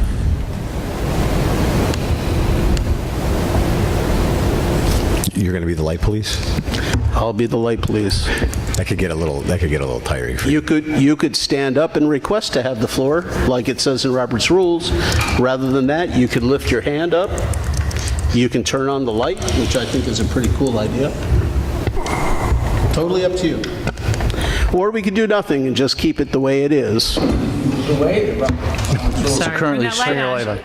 the way that Robert's rules are currently constructed, if I remember, is that you do have the discretion to alter that time, but a lot of times what happens is that decision is made on a case-by-case basis. So having one general rule to cover every single topic that this board may entertain is kind of hard to have a one-size-fits-all. Usually if you had a small item, you will have boards that say, let's make a motion to reduce the time to X amount per member. Do we have a majority of the board that agrees? And then you abide by that rule. Sometimes you may do the longer. So that's one way to streamline. Another would be certainly to actually hold the public comment to 3 minutes. And another would be entertaining an option where you guys discuss what is the purpose of public comment, whether or not we should be going back. These are all different issues if you're looking at streamlining your meetings, but it's probably a board governance topic for another night. So but that's your pleasure.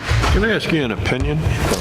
In your opinion, when public is at the podium, should only the president address public comment? In my opinion, and in most school districts, public comment is for the public to comment. Yeah. And only in very, very, very, very limited situations does a board on the spot respond to a public comment. Typically, and I can provide you draft guidelines, if a response is necessary, you thank the public commenter and you arrange a time outside of your business meeting to respond to them. The limited exceptions is when someone goes up there and says something that is just very egregious and very false, and you can't just let it lie. Well, I've seen, in those cases, normally the boards I've sat on, the president addresses them on behalf of the board. You know, when it's so egregious, you know. Right. The board, we had someone not too long ago say the board just had no integrity whatsoever. You know, and they come up to the podium. But then the president of the board should address that. Because what happens is we wind up and we have someone up there speaking, and we have 3/4 board members addressing the public presenter there. It kind of looks, we get differences of opinions, and they get back and forth, and really the president should be, my opinion. But even again, best practice, the president in only limited circumstances, because again, he's even one of 7, right? And there are, I mean, again, this is your business meeting. You have a lot to accomplish. There are other avenues, board committees, open town hall meetings where you can engage with the community. But here, your meetings are lasting very long, a lot of the times due to the fact that we're not enforcing our public comment board policy that's on file. All right, 2 things I'd like to say. One, he wasn't talking about public comment. He was talking about board comment, limiting to 3 minutes. So I think I don't know why we're talking about public comment. Because I was giving advice on my experience, and then I was specifically asked about it. No, before he asked, you went right to public comment. I don't think we should be, I mean, we have a rule that it's 3 minutes for public comment. We all agreed, I think, a while back that in certain cases, especially with our, some of these higher sensitivity cases, we allowed people to go over 3 minutes because we didn't want to look like a board that was just cutting them off. And I think we made a right choice there. So I think that's where we're at there. Dr. Borelli is making another recommendation for board comment, limiting board members to how long they can speak, and that's fine, we can discuss that. I'd like for somebody here, if Mr. Riles, if you think that only the board president should be addressing speakers, and the rest of this board feels that way, let's actually have a little consensus now.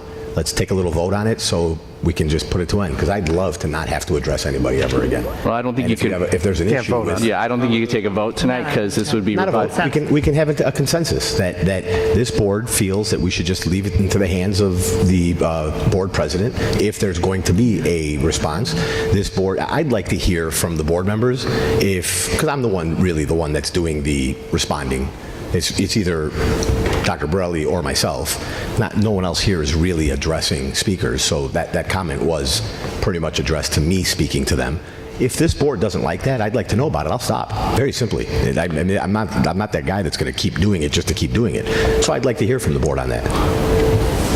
Okay. Well, whether tonight is the time and place, it's up to the board. Well, let's get it out of the way so it doesn't happen again the next meeting.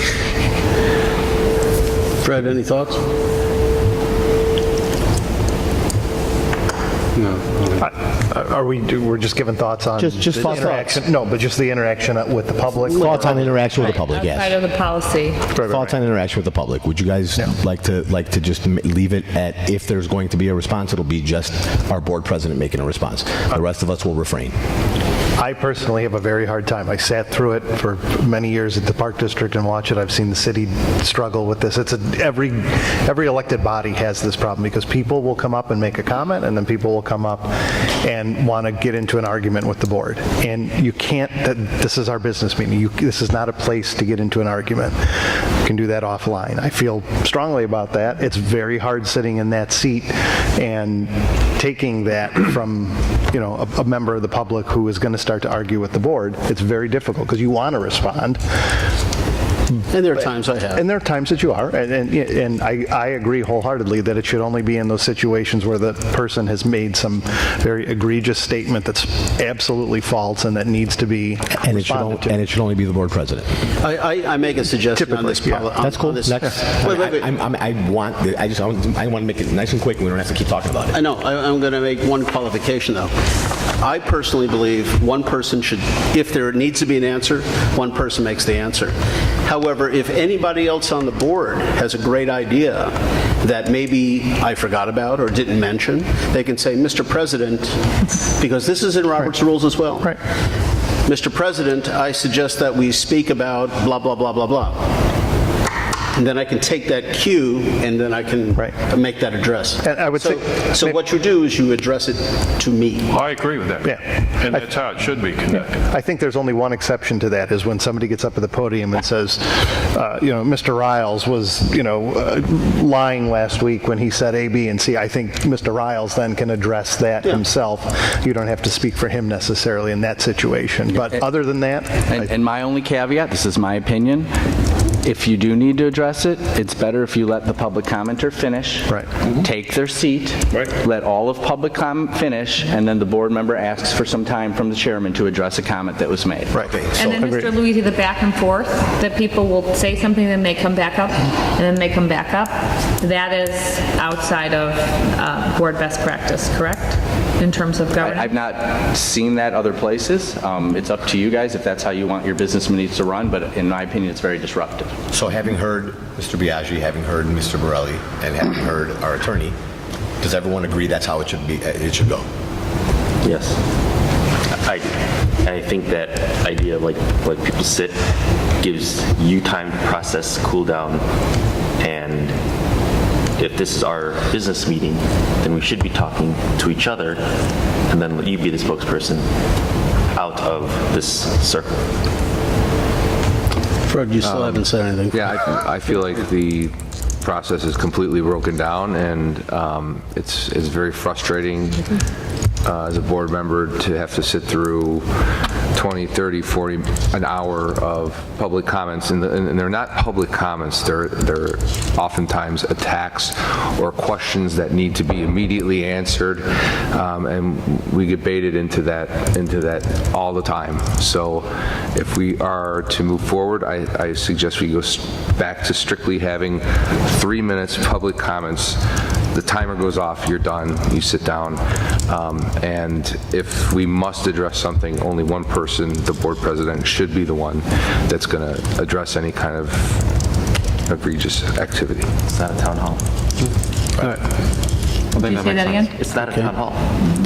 So that's one aspect of it. What about the second flip side of that, where people will make comments on non-action items, and they'll come up in the middle of the board has consistently, this board has consistently allowed folks to do that. Will you continue to allow that, to allow comments at the time of discussion? And if you do so, will you continue to answer those comments? So I will say that I accept everyone's consensus on allowing, and I agree with it. And I also go along with that. From now on, it'll be the board president's job to address anybody. And I also like the way Mr. Biaggi, unless I am personally attacked or one of us is personally attacked with a falsity, we're going to leave it up to the president. So I'm good with that.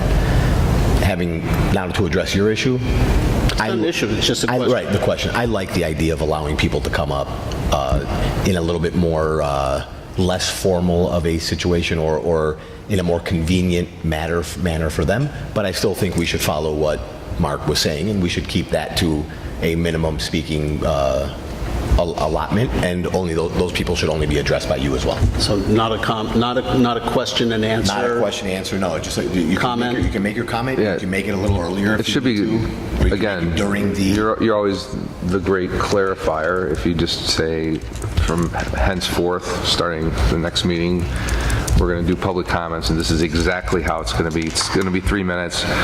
We're not going to address you.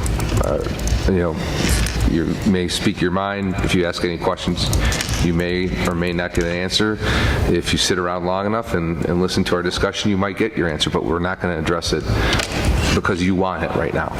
So I feel very strongly that that's how it needs to be to cut these meetings down in time. And for years when it was under that 6 way, hours. right? For years when it was that way, we would sometimes be directed, or I would offer to follow up with somebody offline, and that was when things were running the way they should, and we were following policy and board governance best practice, and we would communicate with folks offline. Sometimes they would come, they would have a question, and we would make sure to follow up, or you could direct one of us to follow up, and we would do that. I don't think we addressed Tony's specific question, though. I want to delineate, because I think you made a very appropriate point earlier, a distinction between action items and agenda items, because there is a difference. Action items, we're taking a vote. An agenda item, like tonight, for instance, the sprinklers, right? Back to the sprinklers again. We didn't vote on that.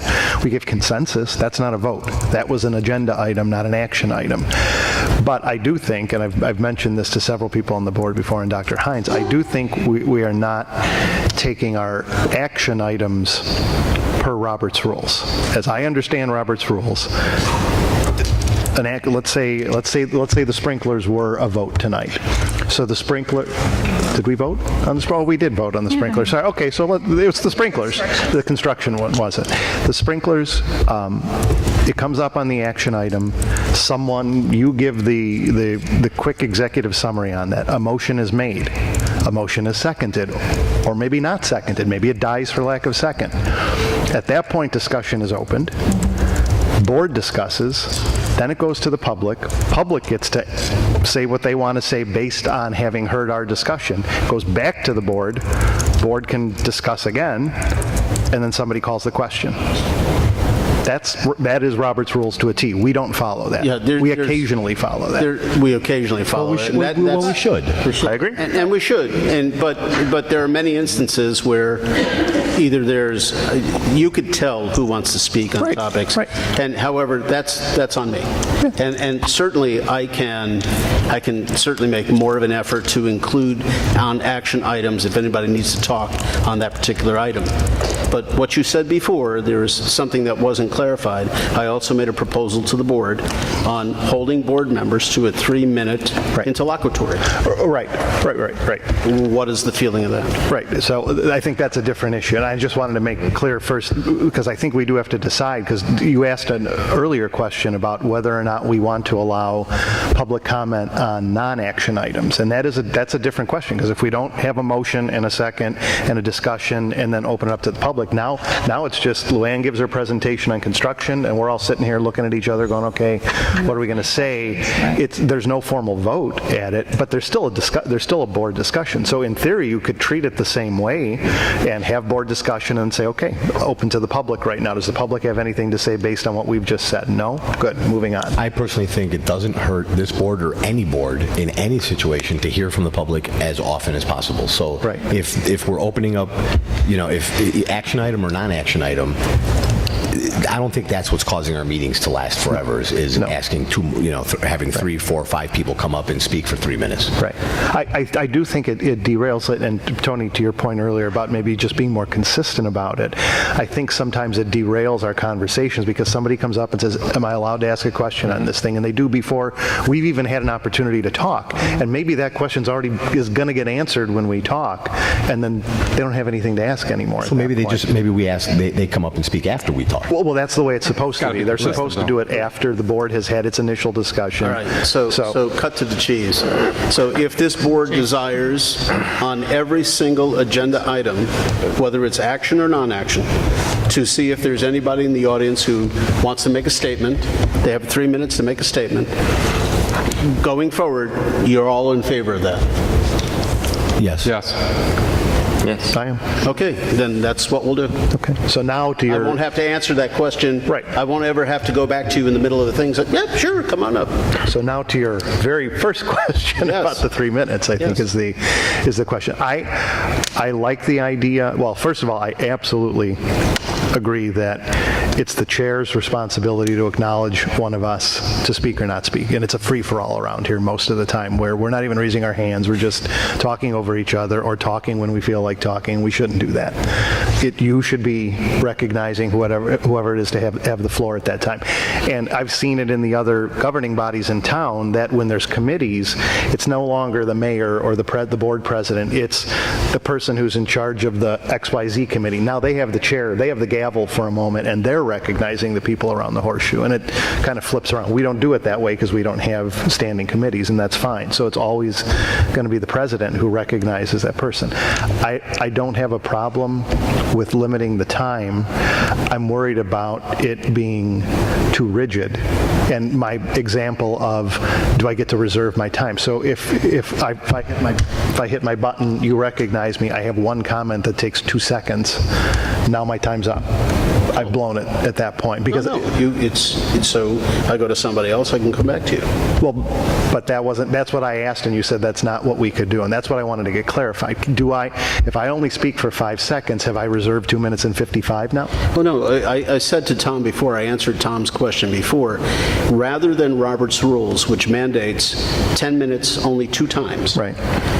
I would grant 3 minutes as many times as you want. Got Got it. Okay, I didn't understand that part. So as many as you want. So up to 3 minutes at each time, but you can recognize me 17 times in that conversation. If the conversation is going and you've got something to add, sure. Yeah, I'm fine with that then. I don't have a problem with that. Well, that's 2. So what are the other feelings? I'm good with it. 3. Gentlemen? I can live with that. 4. That's fine. I'm open to change. Let's give it a shot. Let's give it a shot. Let's give Tom? it a shot. I already voted no, so. All right, Tom said no. So we don't have to. We have a consensus. But we don't, Tony. We don't have to change policy to do this. This is more board practice at this point. Practice. Yeah. This is practice. I will follow along. I agree. So may I ask, are we still asking for? You haven't been recognized. Sorry. This is my last time. Are we going to ask to be recognized? Actually, I honestly think, because of these cockamamie things, they light up, they turn red. And I'm telling you, they glow I think red. our IT department should control the mics and shut it off over there. Now you're on to something. I think turning these, honestly, guys, I think turning these off and then turning them on and then turning them off and then turning them on is going to be a little bit of a. Well, and I think people might forget to do it, and then they're not on. Right. They're not on mic Right. anymore. That So- might be a problem. So pick a method. You can raise your hand. Raise your hand. Raise your hand. Very good. I'm going to make Let's keep it simple. I'm going to make a little card and I'm going to hold it up like this. I do have to tell you, this is my 8th year on the board. This is the first time I've had to have this conversation, because this has not been an issue in the past.